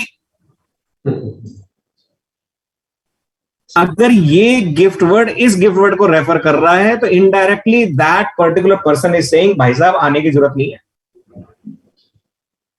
आपकी प्रेजेंस एक गिफ्ट है और हमें मैरिज में गिफ्ट नहीं चाहिए, और हमें मैरिज में गिफ्ट नहीं चाहिए। तो फ्रेंड्स इसका मीनिंग क्या है? मीनिंग घूम फिर के यही है कि भाई साहब आप बताओ या ना बताओ, हमें सब कुछ पता है। आप बताओ या ना बताओ, हमें सब कुछ पता है। There would be a slogan by whom we all know, we know you better than your spouse. Friends जब मैं ये स्टेटमेंट लिख रहा था तो पहले मैंने लिखा था बेटर देन यू, फिर मेरे दिमाग में हमसे ज्यादा हमको कौन जानता है? Our spouse. And now that particular department is going to know और इवन नोइंग, कि जानता भी होगा हमारे स्पाउस से ज्यादा हमें। Friends definitely the time is coming and going to come कि डिपार्टमेंट को यह भी पता होगा कि आप किस समय कहां पर हो। ये तो ऑलरेडी देखिए जहां पे इन्वेस्टिगेशन में केसेस होते हैं वहां तो ऑलरेडी वो पूरा कहते हैं ना ट्रैकिंग होती है कि किस समय कहां जा रहे हो, किससे बात कर रहे हो, पर वो तो सिलेक्टेड पर्सन का है। पर मुझे लगता है आने वाले टाइम में रियल टाइम बेसिस पे अवेलेबल होगा, कब कब आप फॉरेन गए, ईच एंड एवरीथिंग। उसी समय पूछ लिया भाई साहब फॉरेन गए, हमें पता चला $2 लाख आपकी जेब में है, जरा सोर्स एक्सप्लेन करके बाहर जाना, पहले मत जाना, थोड़ा सा हमें भी बता दिया करो। That is going to be a thing. So that's all from my side friends. तो अगर किसी की कोई भी डाउट और क्वेरी हो, एक क्वेरी ऑलरेडी मेरे पास किसी ने शेयर करी इन बिटवीन कि डिविडेंड इनकम के केस में चूंकि that has been made taxable with effect from financial year 2021, उससे पहले डिविडेंड एग्जेम्प्ट हुआ करता था, 10 लाख से ऊपर होता था 10% टैक्स लगता था, और आईटीआर में स्पेसिफिकली कॉलम था अलग से अदर सोर्सेज में अंदर ही वो बता। अब आया कि सवाल कि अगर मेरी डिविडेंड इनकम है, चाहे 200 रुपए, चाहे 5,000 है, चाहे 10,000 है, टीडीएस कटा है या नहीं कटा, वट एवर द केस में be, can I file ITR 1 provided all other conditions are fulfilled? कि मेरी सैलरी इनकम है, एक ही हाउस प्रॉपर्टी है, मैं डायरेक्टर भी नहीं हूं, शेयर होल्डर भी नहीं हूं, all other conditions are fulfilled. क्या सिर्फ डिविडेंड इनकम के कारण क्या ये है कि मुझे आईटीआर 1 फाइल नहीं कर सकता? No friends, the department has specifically said कि आप आईटीआर 1 के लिए एलिजिबल हो if dividend income is there. Friends उस चीज का उन्होंने ध्यान भी रखा है। कैसे ध्यान रखा है? डिविडेंड इनकम पर सेक्शन 234C में आपको रिलैक्सेशन भी दी कि आपको डिविडेंड इनकम पे एडवांस टैक्स कब पे करना है, जब आपकी वो इनकम आपको रिसीव हो जाएगी, उससे पहले पे करने की जरूरत नहीं है। तो आईटीआर 1 के अंदर आप डिविडेंड का एडवांस टैक्स की ड्यू डेट्स के बेसिस पे ब्रेकअप प्रोवाइड कर सकते हैं एंड अकॉर्डिंगली वो आपका एडवांस टैक्स पे इंटरेस्ट कैलकुलेट करेगा। तो अगर डिविडेंड आपका अदर सोर्सेज में टैक्सेबल है और आप बाकी सारी कंडीशंस फुलफिल कर रहे हैं तो you are eligible for ITR 1। सिर्फ डिविडेंड के कारण आपको आईटीआर 2 पे शिफ्ट करने की जरूरत नहीं है। Thank you Pankaj ji. Now I request CA Shashipal ji to kindly take the queries one by one. Thank you, Vansa sir. First query is, my sources of income include income from other sources and income from profession. I am having a proprietorship firm to carry on the profession of company secretaries. Which ITR form is applicable to me for the year 2021? Previous year 2021. तो देखिए अगर profession carry on कर रहे हैं as company secretary तो I think ITR 1 और 2 के लिए तो आप एलिजिबल है ही नहीं। It will be either ITR 3 और आईटीआर 4। अगर आप 44 एडीए में इनकम डिस्क्लोज करते हैं तो आप आईटीआर 4 के लिए ऑप्ट कर सकते हैं, otherwise you have to go by ITR 3। अगर ड्यूरिंग द ईयर आपकी कोई भी अगर सिक्योरिटीज की ट्रांजैक्शन है, single transaction is there even of sale, तो that will lead to capital gains. Capital gains plus 44 ADA अगर दोनों साथ हो जाते हैं तो आईटीआर 3 ही ऑप्शन है, आईटीआर 4 ऑप्शन नहीं है। Can the AIS data be downloaded and used as the data source to upload as ITR? जहां तक मैं क्वेरी समझा, जिन पार्टिसिपेंट्स पूछ रहे हैं कि क्या AIS को डाटा यूज कर सकता है to prefill the returns kind of, जहां पे मैं समझा वो पूछना चाह रहे हैं। या तो अभी तक मुझे नहीं लगता कि गवर्नमेंट के सॉफ्टवेयर्स में ऐसी कोई उन्होंने एबिलिटी दी है कि आप AIS को इंपोर्ट कर लो। हाँ, प्रीफिल्ड अगर जेसन फाइल डाउनलोड करते हैं तो वी नीड टू चेक कि वहां पे कितना डाटा इंपोर्ट होके आ रहा है। जहां तक मैंने देखा है शायद वहां पे कुछ डाटा इंटरेस्ट वगैरह का इंपोर्ट होके आते हैं, सेविंग वगैरह का, तो वो अभी AIS से मैच कर रहा है नहीं कर रहा, वो तो over the course of time we will come to know. पर आपके पास डायरेक्ट इंपोर्ट करने का मुझे लगता है शायद प्राइवेट सॉफ्टवेयर भी जो है शायद उन्होंने भी ऐसी कोई अभी एबिलिटी प्रोवाइड नहीं करी है कि हम AIS को इंपोर्ट कर सके, 26 AS इंपोर्ट करने का तो ऑप्शन देते हैं। सर अभी वो हो सकता है क्योंकि वही रिसेंटली इट वाज टेकन, तो जो प्राइवेट वाले हैं वो हो सकता है तो अपना नेक्स्ट मंथ या उससे दे विल ट्राई। बिल्कुल सर, बिल्कुल बिल्कुल बिल्कुल। Next query is AIS does not reflect more than 100 entries. Also, selling and purchase expense are ignored. Would there be any issue if data as per AIS and ITR do not match? What need to be done for returns already filed? Shashipal जी, जो मेरे को query समझ में आई कि एक तो 100 से ज्यादा ट्रांजैक्शंस वहां विजिबल नहीं होती, तो I think if we download CSV format में डाउनलोड करेंगे शायद उसमें पूरा डाटा आ जाएगा। हो सकता है वो PDF में शायद लिमिटेशन हो, ऐसा भी मैंने कोई सिचुएशन फेस नहीं करी है। दूसरा ये है कि अगर AIS में कोई particular information we have discuss in detail कि अगर आप एग्री नहीं करते तो आप ITR जो फाइल करें that must B file on the basis of actual ना आप 26 AS ना AIS। जतिंदर सर ने बिल्कुल सही कहा था कि अल्टीमेटली मैटर क्या करेगा, माय एक्चुअल फैक्ट्स, और आप उसी को सब्सटेंशिएट कर सकते हो। तो AIS में अगर कोई चीज से एग्री नहीं करते you can put down the feedback, नहीं भी करना चाहे तो आप एक्चुअल फैक्ट्स पे चले, प्रॉपर डॉक्यूमेंटेशन मेंटेन करें। I do not think so there will be any problem. Okay, next query is if information in AIS is wrong, that is capital gain on sale of shares is short term but shown as a long term in AIS or vice versa. Also, there is duplication of dividend income as a dividend recorded and dividend paid, both are included in AIS. Shashipal ji, that we have discussed in detail कि वही actual facts पे चले, long term short term there could be issue, क्योंकि वो matching करने की कोशिश कर रहा है बट उस मैचिंग के अंदर हो सकता है कुछ ऑफ मार्केट ट्रांजैक्शंस उसके कारण मैचिंग परफेक्ट नहीं है। तो आप अपना डॉक्यूमेंट मेंटेन करें। डिविडेंड की डुप्लीकेसी है तो वहां पर आप डुप्लीकेट करके भी फीडबैक दे सकते हैं। And I have seen the cases कि आप डुप्लीकेट करके फीडबैक देते हैं तो उसको पहली बात तो उन्होंने खुद ही इस चीज को अकाउंट फॉर कर रखा है डिविडेंड जैसी केस के अंदर, कि वो खुद 26 AS का जो आपका डिविडेंड है वर्सेस जो SFT का डिविडेंड है उसमें से जो हायर होता है उसको वो प्रोसेस्ड वैल्यू मानते हैं, बाकी को वो रिमूव कर देते हैं।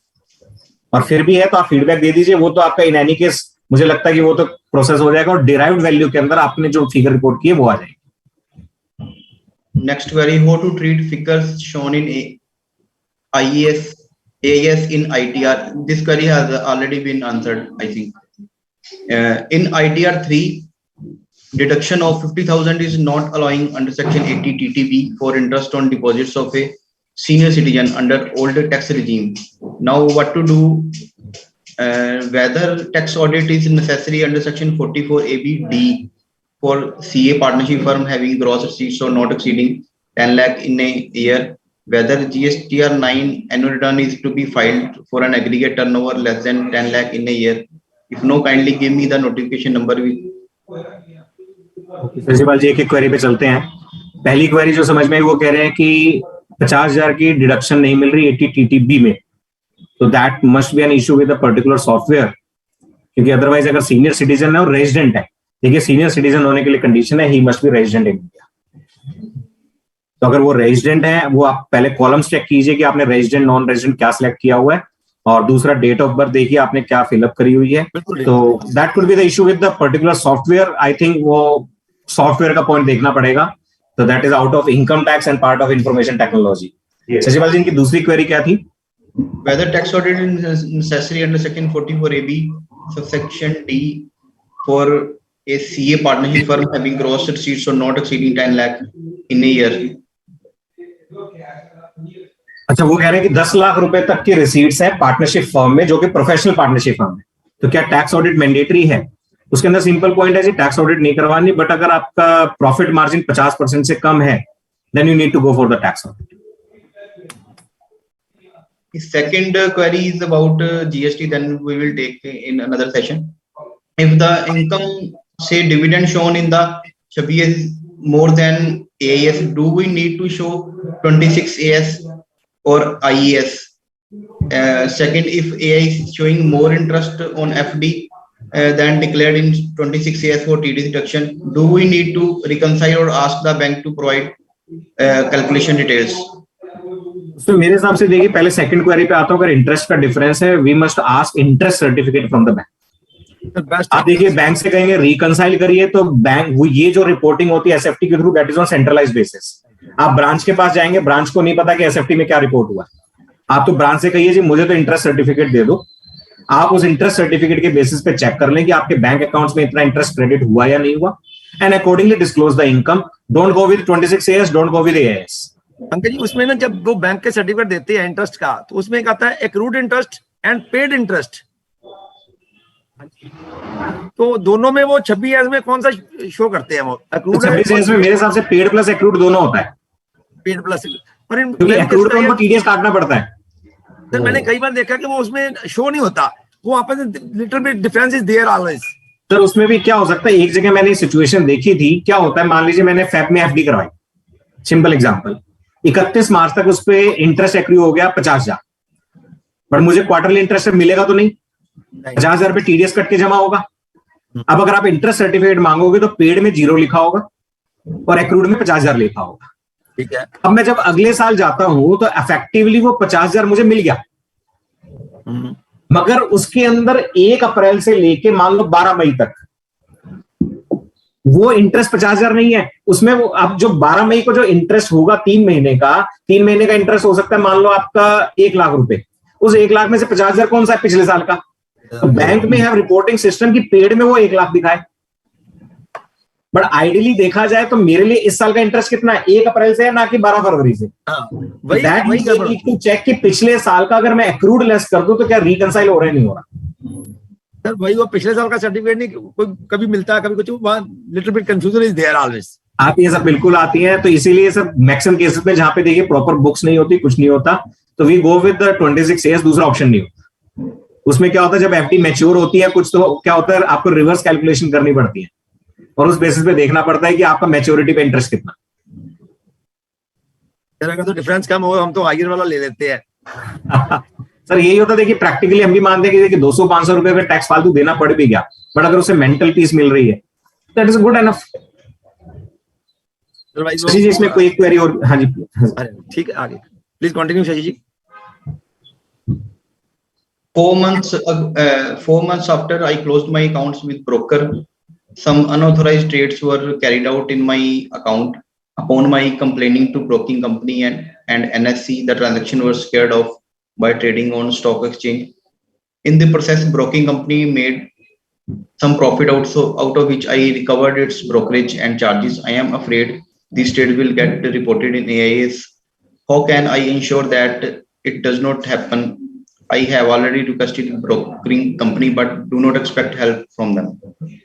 इसमें यही है कि आप तो एक तो फीडबैक में जरूर डालें कि ये ट्रांजैक्शन मेरी नहीं है, बट अगर आप अदर पर्सन करते हैं तो अभी तक वहां पर लिखा हुआ है कि आपको दूसरे पर्सन का पैन नंबर मेंशन करना पड़ेगा, but that particular PAN has not been provided. कि अगर मुझे पैन ही नहीं पता देन व्हाट टू डू, एक वो वहां पे प्रॉब्लम आएगी. तो आप उसमें इस बेटर की ये ट्रांजैक्शन किसी और की, आप कहीं इस ट्रांजैक्शन को डिनाई कर दें, वहां पे फीडबैक में डाल. That is the first option. दूसरा, आपने जो कंप्लेंट्स रेज करी उसके पूरे डॉक्यूमेंट्स मेंटेन रखें अपने पास.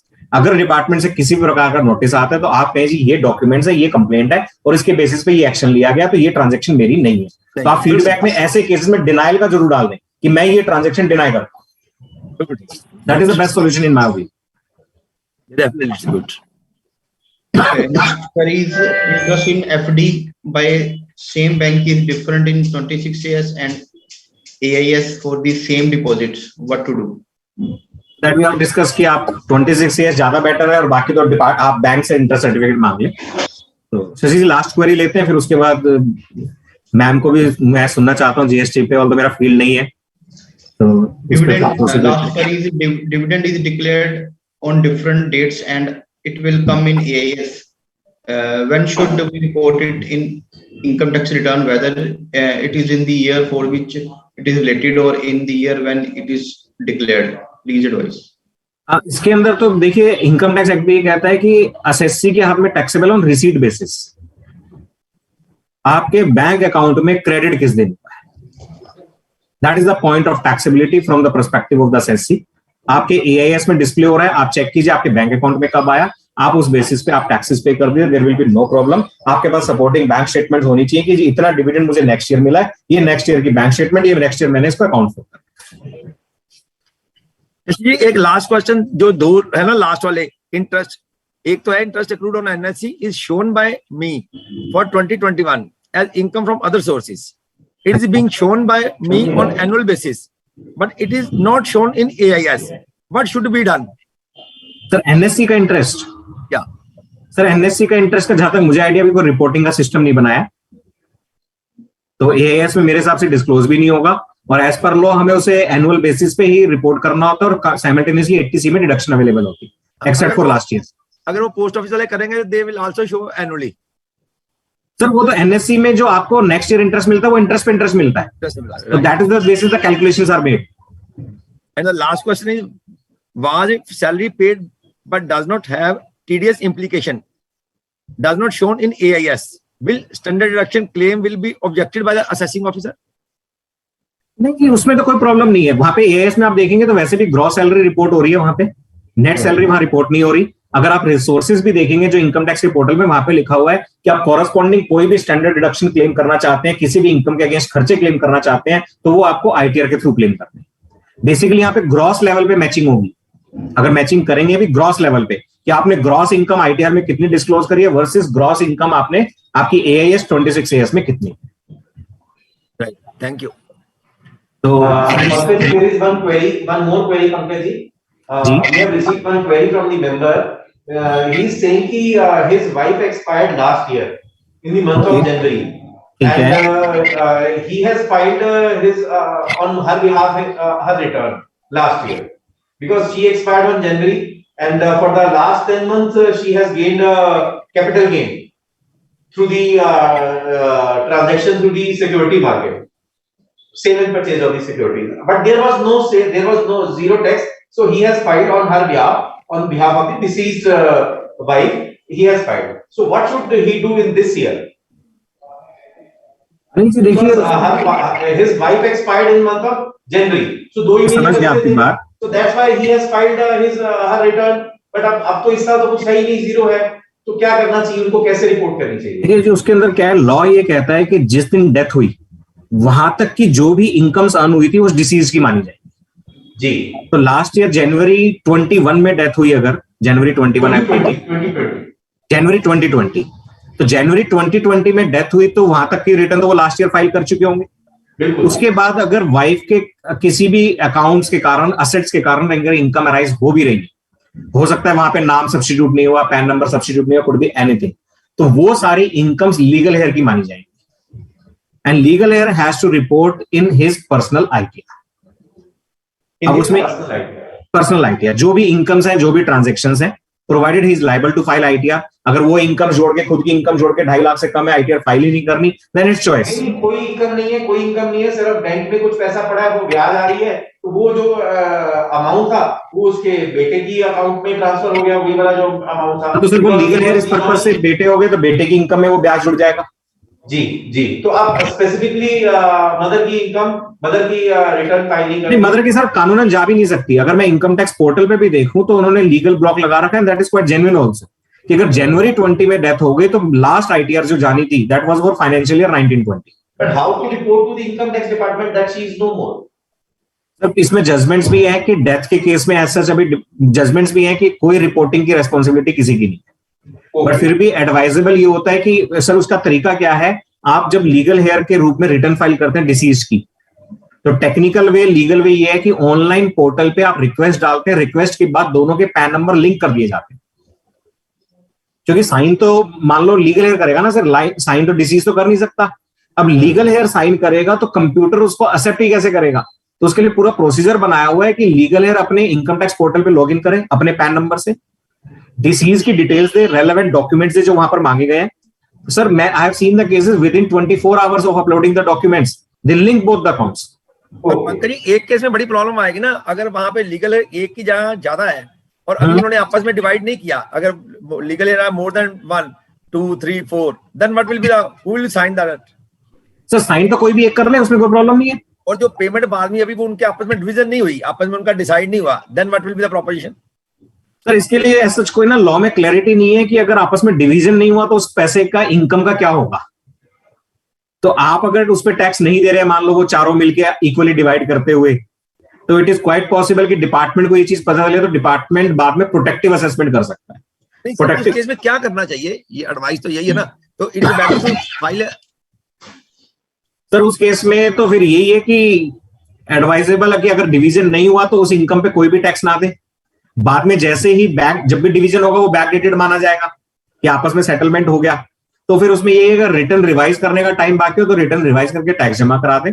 अगर रिटर्न रिवाइज करने का टाइम नहीं हो तो जो भी टैक्स प्लस इंटरेस्ट बनता है वो जमा करवा दें।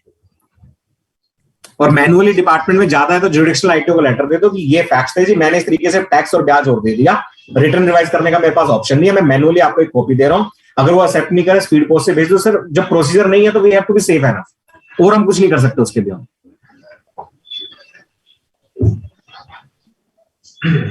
Thank you so much, sir. Thank you so much. Thank you, Pankaj ji. Now I request Shashi ji for further proceeding with our next speakers, CA Rashmi Jain ji. Thank you, CA Pankaj Sarogi ji, for your valuable inputs and a wonderful session. Before we move to another session on GSTR annual return GSTR 9, I would like to introduce our eminent speaker, CA Rashmi Jain ji.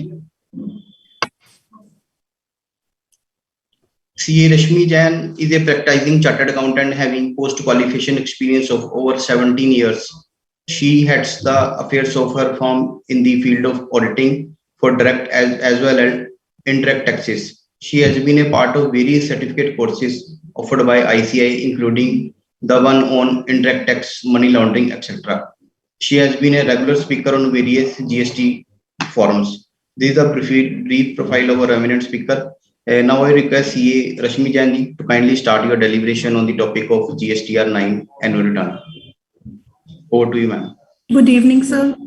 Sir सबसे पहले तो मैं institute की अपनी जो committee है, अनिल लाल sir और आप मिस चेयरमैन सर और वाइस चेयरमैन सर, प्लस मेरे को स्पीकर पंकज जी को गुड इवनिंग, और सब लोग जो हमें सुन रहे हैं उनको एक बहुत वेलकम की उन्होंने अभी इतने नए टॉपिक को इनकम टैक्स से रिलेटेड को सुना कि एनुअल इंफॉर्मेशन AIS क्या है, वो कैसे कैसे हमें इम्पेक्ट करती है।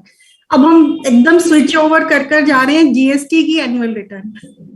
तो दोनों जो है पहले एक टाइम होता था जब हम ये कह सकते थे कि इनकम टैक्स और जीएसटी बहुत अलग अलग हैं, पर आज का जो टाइम आ गया है इनकम टैक्स और जीएसटी दोनों बिल्कुल साथ में भाई बहन की तरह चलते हैं। अगर हमने एक को भी छोड़ा तो हम गलती करेंगे, और वो कैसे करेंगे तो आज जब हम इसको डिस्कशन करेंगे एनुअल रिटर्न को, तो हमें ये क्लियर होती चलेगी अगर किसी के मन में भी ये डाउट है कि इनकम टैक्स और जीएसटी साथ साथ कैसे चल रहा है।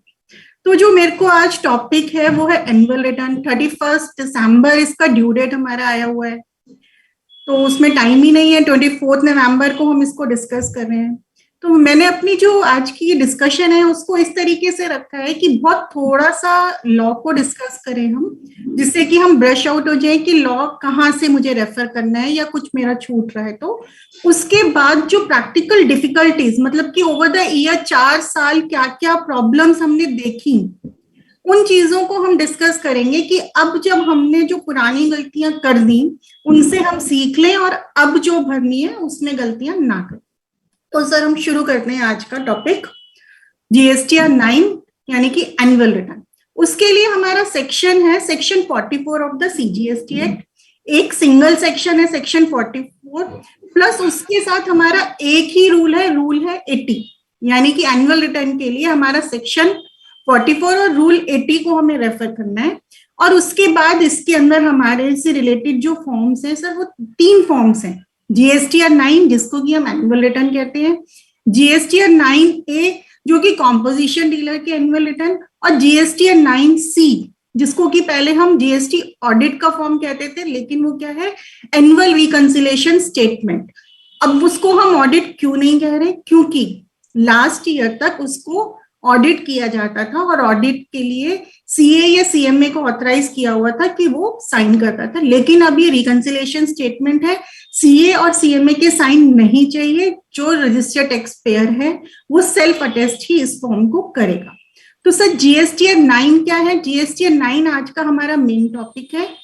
एनुअल रिटर्न वो किसे फाइल करनी होती है, हम अगर उसके सेक्शन में जाते हैं तो बहुत सारे लोगों को कंफ्यूजन हो जाती है। तो उसका सिंपल सा थंब रूल क्या है, जितने भी एसएससी जीएसटीआर 1 और जीएसटीआर 3 भी फाइल करते हैं ना, उनको जीएसटीआर 9 फाइल करना होता है।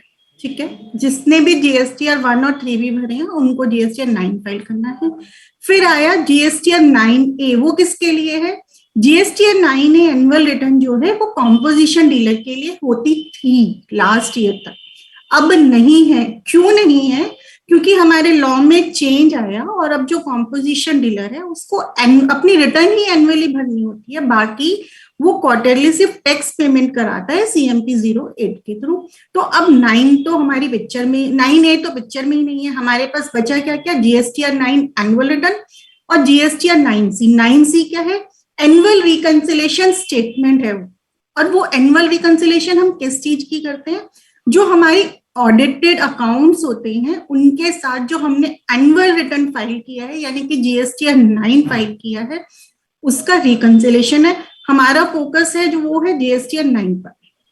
जीएसटीआर 9 जो है हमारा फॉर्म जो है, मैं उसको अभी आपके सामने नहीं खोल रही, ये इस चीज को मैं अज्यूम कर रही हूँ कि आप सब लोगों ने जीएसटीआर 9 को देखा हुआ है और आप लोगों को ये पता है कि जीएसटीआर 9 का जो सेकेंड पार्ट होता है उसके अंदर आउटवर्ड सप्लाई होती है, थर्ड पार्ट के अंदर आपकी वहां पे इनवर्ड सप्लाई होती है, फोर्थ पार्ट के अंदर टैक्स पेमेंट होती है, फिफ्थ पार्ट के अंदर एडजस्टमेंट्स होती है।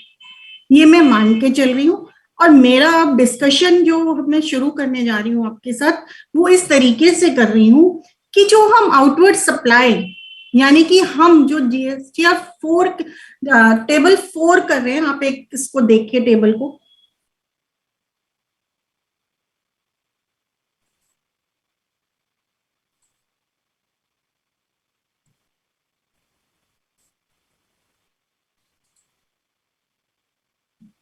सर ये देखिए, details of advances inward and outward supplies made during the financial year on which tax is payable. यहाँ पे बहुत क्लियरली उन्होंने लिखा हुआ है कि slide is not visible. Just a minute sir.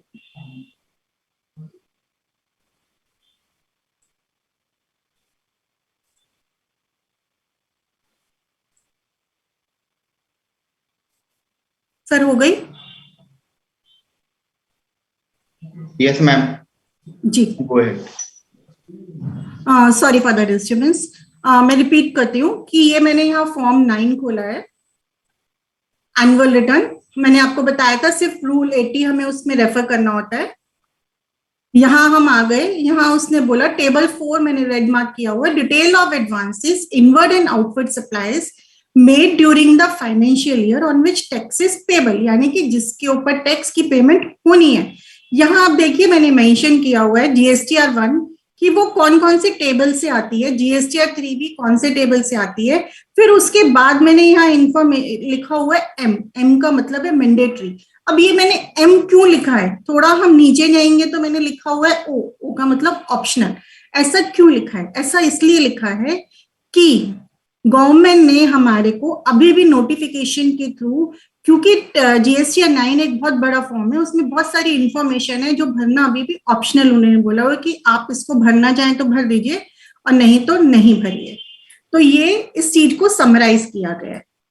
तो सर अब हमने जो है हमें सप्लाईज भरना है टैक्स।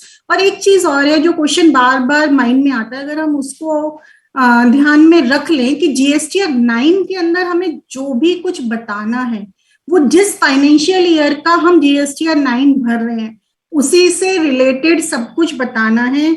अगर उस फाइनेंशियल ईयर की कोई एडजस्टमेंट हमें बतानी है तो उसके लिए हमें पार्ट 5 में जाना होता है। पार्ट 5 के अंदर मेरे टेबल होते हैं 10, 11, 12, 13। 10, 11 आउटवर्ड सप्लाई के लिए होते हैं और 12, 13 इनवर्ड सप्लाई के लिए होते हैं। बाकी जितने भी टेबल्स हैं, टेबल 4 और 5 आउटवर्ड सप्लाई के लिए, टेबल 5, 6, 7, 8 इनवर्ड सप्लाई के लिए, वो सब जो है करंट ईयर के लिए ही होते हैं। अब हम एक एक करके इस चीज को वो करते हैं डिस्कशन कि एनुअल रिटर्न क्या सबको भरनी है? नहीं, सबको नहीं भरनी।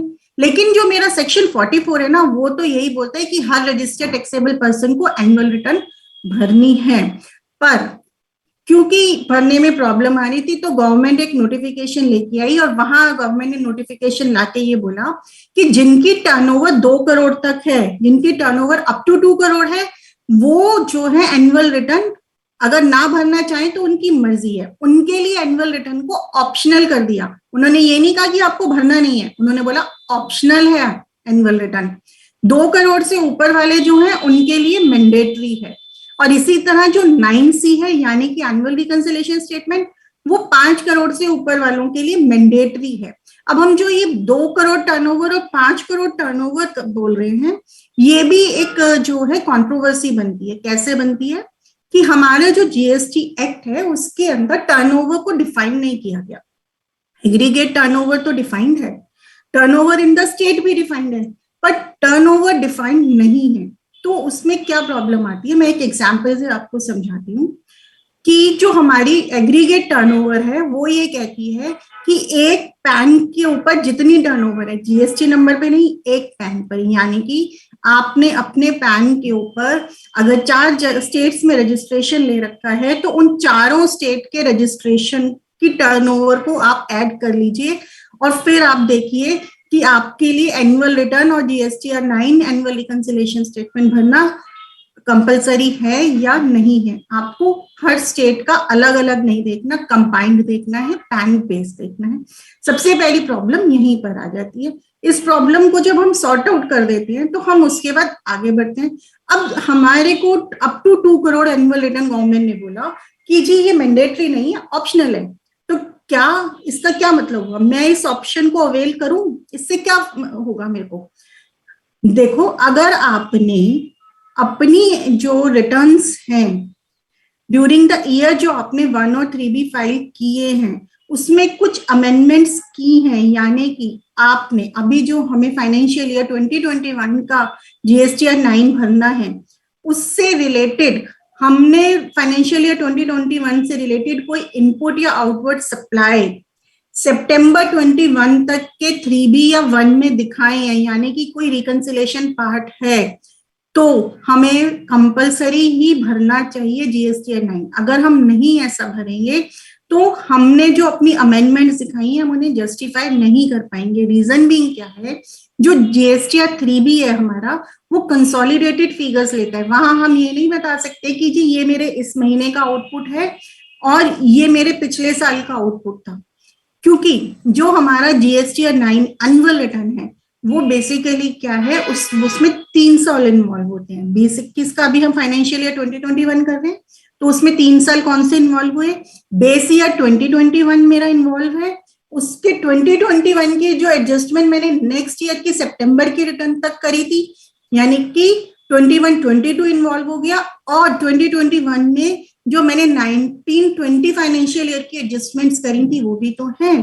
तो एक एनुअल रिटर्न जो है वो 3 साल को अपने साथ लेके चलती है। तो जब हमें इसे भरना है तो इन तीनों सालों को एक साथ देखकर हमें भरना पड़ेगा। अभी मैं जो आपके साथ बात कर रही हूँ वो इस फॉर्म को कैसे भरना है उसकी बात नहीं कर रही, पहले ये बात कर रही हूँ कि इस फॉर्म के अंदर हमारे से किस पॉइंट्स पे गलतियां हो जाती हैं उनको हम ध्यान में रखें।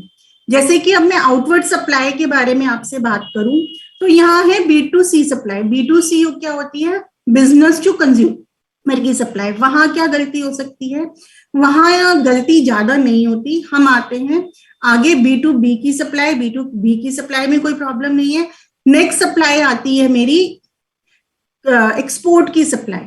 एक्सपोर्ट की सप्लाई में क्या होता है, एक्सपोर्ट की सप्लाई 2 तरीके से होती है। एक्सपोर्ट की supply on payment of IGST आपने किया, वहां आपको ज्यादा चेकिंग की जरूरत नहीं है। लेकिन अगर आपने एक्सपोर्ट अगेंस्ट LUT किया है, यानी कि टैक्स पेमेंट नहीं की, LUT लेटर ऑफ अंडरटेकिंग पे किया है, तो वहां आप रुक जाइए रिटर्न में और आप अपने क्लाइंट को कहिए कि आपको वो LUT प्रोवाइड करे। और लॉगिन पासवर्ड आपके पास है तो आप खुद भी देख सकते हैं। LUT देखना क्यों हमारे लिए जरूरी है, क्योंकि काफी लोगों के अंदर एक मिसकंसेप्शन है कि मैंने अगर LUT एक बार ले लिया तो वो हमेशा चलेगी, लेकिन नहीं। LUT जो होती है वो पर फाइनेंशियल ईयर है, यानी कि अभी मैं आज 24 नवंबर 2021 को अगर LUT इशू कराऊं किसी की तो उसकी वैलिडिटी सिर्फ और सिर्फ 31 मार्च 2022 तक है, उसके बाद वो वैलिड नहीं है। अब जब वो वैलिड नहीं है तो मुझे क्या करना है, मेरी जब एक्सपोर्ट हुआ अगेंस्ट LUT हुआ तो उस टाइम मेरे पास LUT वैलिड होना चाहिए। मेरे को अपने इनवॉइसेस भी उसके चेक करने चाहिए कि इनवॉइसेस के ऊपर कंडीशन है कि LUT का नंबर और डेट मेंशन होनी चाहिए, वो सब है या नहीं है। तो ये LUT हो गया। उसके बाद आता है एडवांसेस। एडवांसेस कौन से हैं? अब जब हमारा GST लॉ 1718 में आया था, तब हमारे को गुड्स के अगेंस्ट भी अगर कोई एडवांस रिसीव होता था तो हमें उसकी टैक्स पेमेंट करनी पड़ती थी। लेकिन अभी, एक्सक्यूज मी, क्या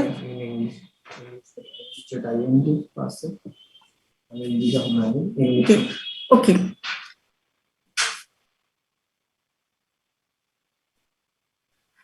we are on the topic outward supply.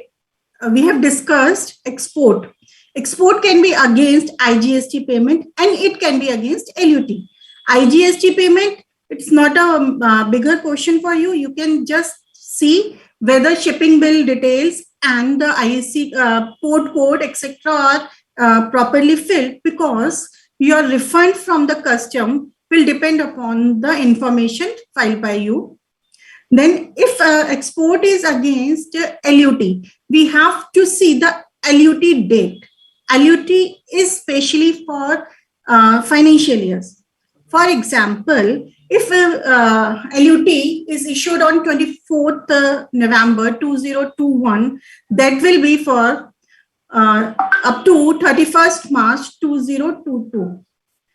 So next is debit credit notes. What's there in debit credit notes? Debit credit notes, debit note means you are increasing your outward supply, and credit note means you are decreasing your outward supply. For debit credit notes, it's always better to see whether section 34 conditions are fulfilled. Mean by credit note, to issue a credit note, there are certain conditions. Most of the credit notes that are issued by the taxable persons should fall within section 34. Mean thereby you have changed the rate at which you have supplied the goods. Likewise, you have supplied the goods at the rate of 120, but now that is negotiable, and you decrease your rate to 100, meaning thereby you have to give credit note for the ₹20. After that, there is a condition in section 34 which states that when you reduce your liability, outward liability, it's your duty to check that the corresponding input claimed by the recipient should have been reduced. It's your own duty to check it out that your recipient has to reduce the input tax liability. Next is RCM. The RCM, there is a provision in GST which says on some transactions, the receiver of the services has to pay the RCM. Like transportation is the main thing. We have to check out that proper RCM is paid. Next, we move on to table number 5, which says detail of outward supplies made during the financial year on which tax is not payable. Zero rated supply without payment of tax, I have already discussed with you. The export against LUT is zero rated supply without payment of tax. Then supply to SEZ is same. Supplies on which tax is to be paid by the recipient on reverse charge basis. Reverse charge basis. For example, there is a transporter who has registered under the GST.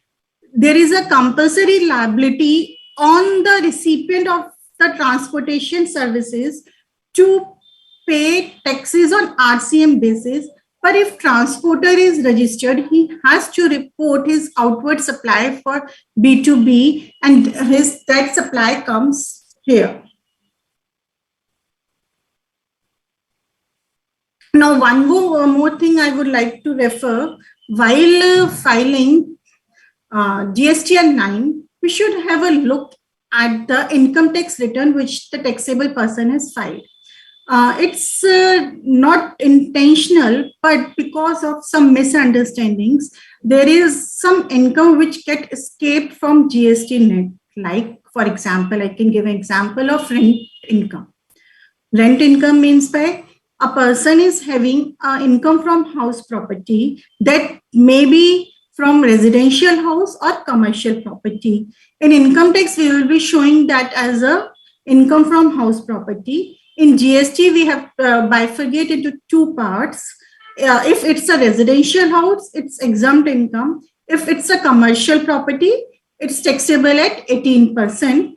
So most of the time, this not being a business income get escaped from our GSTR 9 because we file our returns keeping in mind the business, and also we are preparing annual return referring to our books of accounts. So the other income like rental income should not get missed out. It's always preferable to see income tax return filed by the taxable person. Example I have given you about the rent, and there may be other sources also. Now moving forward,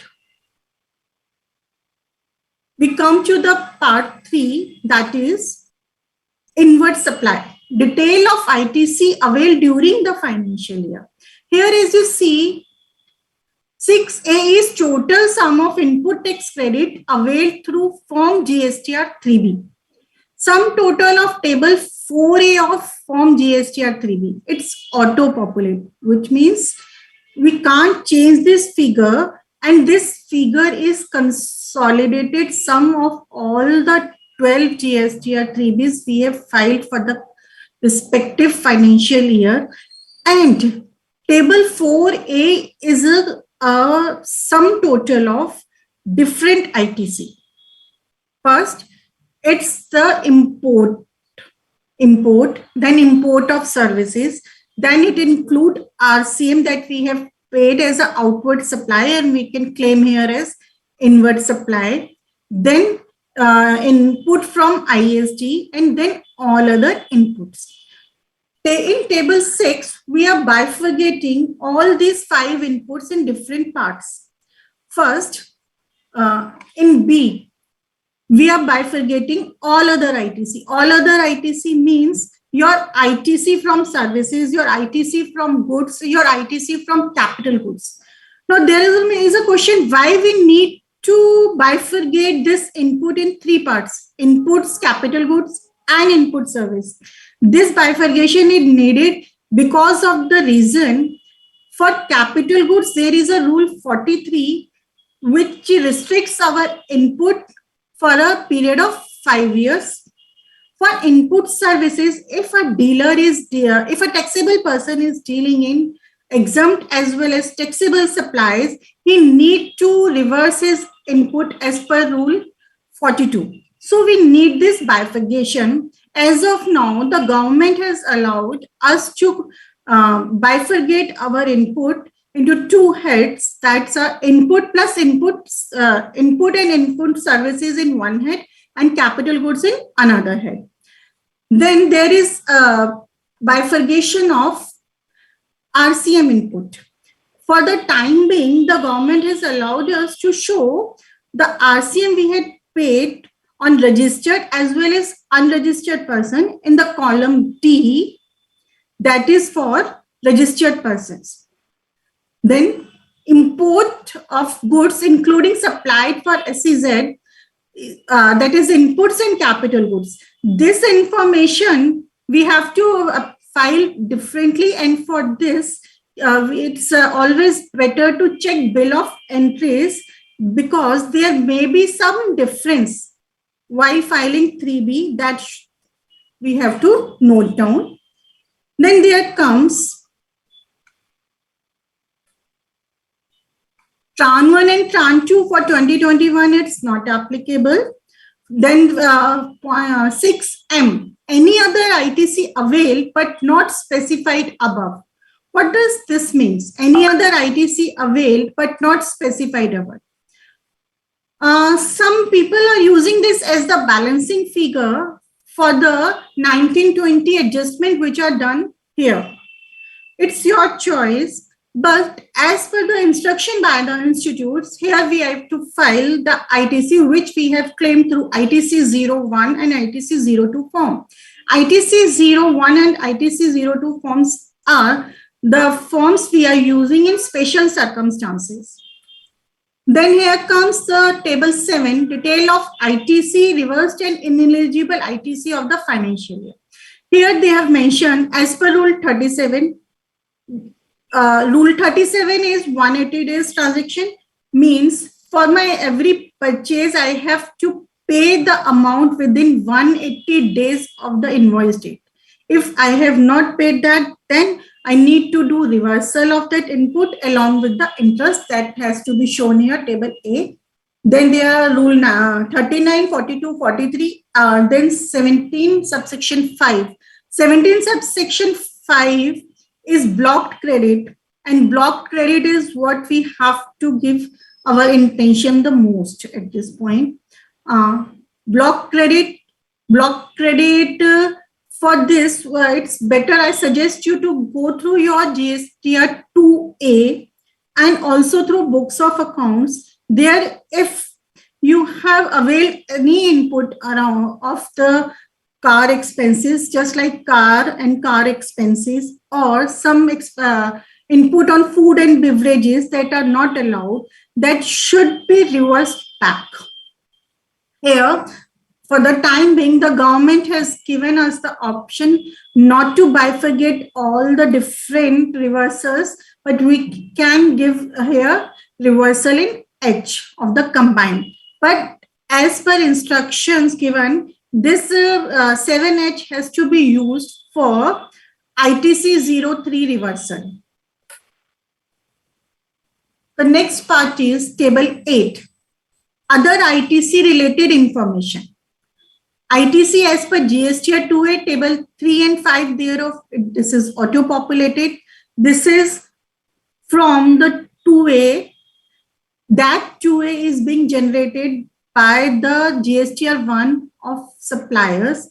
And this 2A figures are as per a specified date. So that not change. Then part B is ITC as per sum total of 6P and 6H above. We have filed the bifurcation. Now 8C. 8C is the balancing figure, means thereby some invoices which pertains to your year 2021, but you have claimed that input in year 2023. So that is coming here as a balancing figure. Same way, if you have reversed some ITC belonging to 2021, that can be given here. Table 8C captures negative figures also. Here comes the table 9. Detail of tax paid as declared in returns filed. Here, the tax payable is changeable, but green paid through cash and paid through ITC, it's fixed because we can't change that figures. Why this tax payable amount is changeable? Because while filing GSTR 9 and comparing our annual data with the books, we find there is some outward supply on which tax is not paid in GSTR 3B in 2021 and also not up to September 21 GSTR 3B, then we can report that outward supply in table 4 in GSTR 9 and we can change here the tax payable amount. Now we can pay this tax payable amount through DRC 03.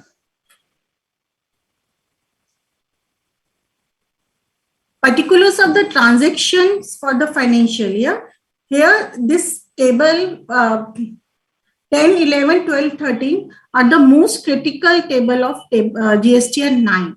In table 10, we are declaring any tax of 2021 that we have paid up to September 21 return as a reconciliation, and in table 11 we are reducing the outward supplied tax. Same way for reversal we are doing input reversal, and if we have availed any tax that we are doing here. Table 15, table 16, 17, 18 are optional for the time being. And the same way, we have 9C, that is annual reconciliation statement. Rule is simple, rule 80 sub rule 3. Here, we have, I have mentioned the tables which are mandatory and which are optional. Turnover including export as per audited financial statement for the state, union, territory for multi-GST under same pen for the turnover to be derived, meaning thereby there may be an entity which are having business over 4 states and they are filing single income tax return. So here we have to give the data of the state of which we are filing the GSTN 9C, and further the details goes on here.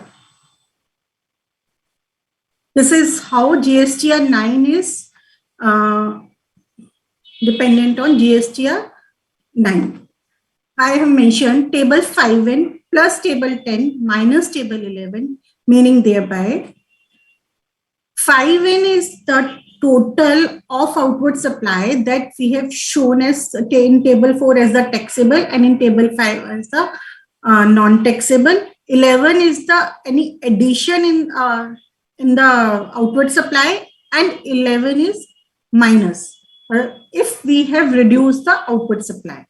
So this should match with GSTN 9. This is auto-populated. Then same way, here comes the declared turnover of non-taxable.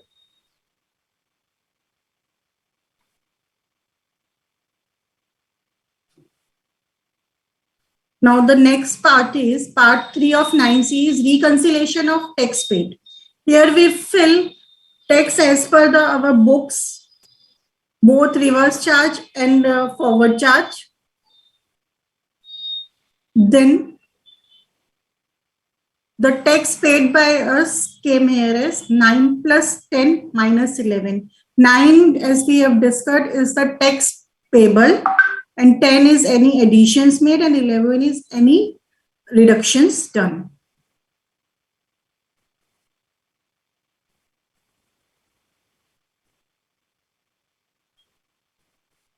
Table 12, reconciliation of input tax credit. ITC availed as per audited annual final statement of the state for multi-GST unit under same pen. This should be derived from books of accounts. Same way, as we have bifurcated the outward supply, same way we will bifurcate the inward supplies. Here, this should be same as GSTR 7J from 9. 7J means the input tax credit by you minus the reversal done. Any reconciled ITC is there, you have to mention here. Then table 14 is as for the timing, it's optional. Here we have to give our details of the trading and P&L expenses on which GST has been availed. And again, this ITC is equal to 7J of GSTR 9. If there is a difference, we can reconcile and give the amounts. If any additional liability due, then we can report here. And this report is then self-attested by the dealer.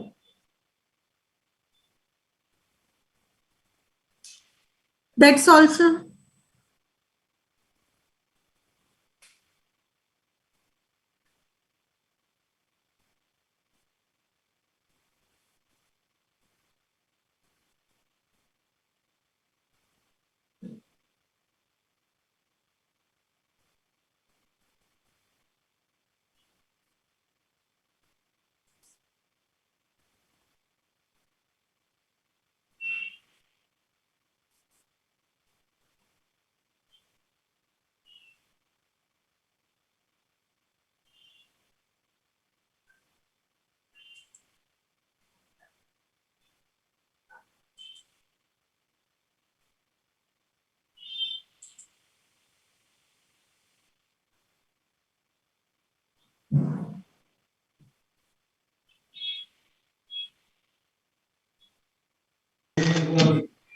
Ma'am, your deliberation is over. Sir हाँ जी. Now we will take some queries from members. What is the first query? What is the due date of filing of GSTR 9 and 9C? Sir, it's 31st December 2021. Next 30th query. December. Okay. जी sir. Whether it is compulsory to show bifurcation of input goods and input services in table 6 of GSTR 9 in financial year 2021. It was optional last year. Sir last year भी optional नहीं था. Optional जो था वो ये था कि आप कैपिटल गुड्स को अलग ना दिखाएं, और इस बार जो है कैपिटल गुड्स को दिखाना कंपलसरी कर दिया, और इनपुट सर्विसेज को आप इकट्ठा दिखा सकते हैं. Okay. Next query is what will happen if some assessee forget to file LUT in the GST portal and also did not also pay GST on export supply? Sir इनकी query दो parts में है कि आपको LUT सिर्फ तभी चाहिए जब आप पेमेंट नहीं कर रहे हो आईजीएसटी की. अगर आपने आईजीएसटी का पेमेंट करके एक्सपोर्ट किया है तो फिर आपको जरूरत ही नहीं है एलयूटी की. Last query is can we reverse ITC in financial year 2021-22 excess claimed in financial year 2020-21? Sir आप उसको सितंबर 21 की जो 3B की रिटर्न थी उस तक कर सकते थे, अब नहीं कर सकते. अगर आपको ये अब पता लग रहा है वाइल 9 फाइल करते हुए, तो आप उसको DRC 03 से पेमेंट कर दीजिए, तो वो हो जाएगा. 3B से वो पेमेंट नहीं होगा. और इसमें एक चीज और सर क्लियर कर देती हूँ कि जो हमारी इंस्ट्रक्शंस है एनुअल रिटर्न की, वहां लिखा है कि DRC 03 जो है ना वो टैक्स से पेमेंट होना चाहिए. लेकिन अगर मैं लॉ को पढ़ती हूँ तो मुझे कहीं ऐसा प्रोविजन नजर नहीं आया कि मेरे पास अगर ITC लेजर में पैसा है तब भी मैं उसको कैश से ही पे करूं. तो आप कॉल ले सकते हो, वो कर दीजिए. इंटरेस्ट नो डाउट आपको कैश पे करना पड़ेगा. Okay. जी सर. These are the queries for the session. Ma'am, thank you once again for your wonderful and interactive session. It was really a knowledgeable session. Over to you, Anil Dilal ji. Thank you so much, sir. Thank you so much. Thank you so much, Rashmi ma'am, for the wonderful deliberation and highly knowledgeable. We have gained a lot through your deliberation for filing of annual GST return, as well as I am thankful to CA Pankaj Sarogi ji for his explanative and very informative deliberation of on income tax return on AIS and its impact. So I hope members have gained a lot through both the deliberations on income tax as well as on GST. And personally, I have gained a lot through both the deliberations. And on behalf of CMP of ICI, as well as the Amritsar branch of NIRC of ICI, I extend my heartiest thanks towards CA Pankaj Sarogi ji and Madam Rashmi Jain ji for sparing your valuable time and enlightening all of us on various intricacies on the filing of income tax as well as the GST return. Thank you so much, ma'am, and thank you so much, sir. And on CMP of ICI, I extend my heartiest thanks towards the Amritsar branch for hosting this mega VCM. Thank you to the Honorable Chairman, sir, Shri Jitendra Bansal ji. In his absence, he is trying to rejoin, but some technical issue from that side, so he is unable to join. So I was discussing with him through WhatsApp only. He is unable to join. So in his absence, thank you very much, Chairman sir, Shri Jitendra Bansal ji, and thank you so much, Vice Chairman sir, Shri Shashi Pal ji, for hosting this mega VCM. Thank you so much. Thank you so much. Thank you. Thank you all.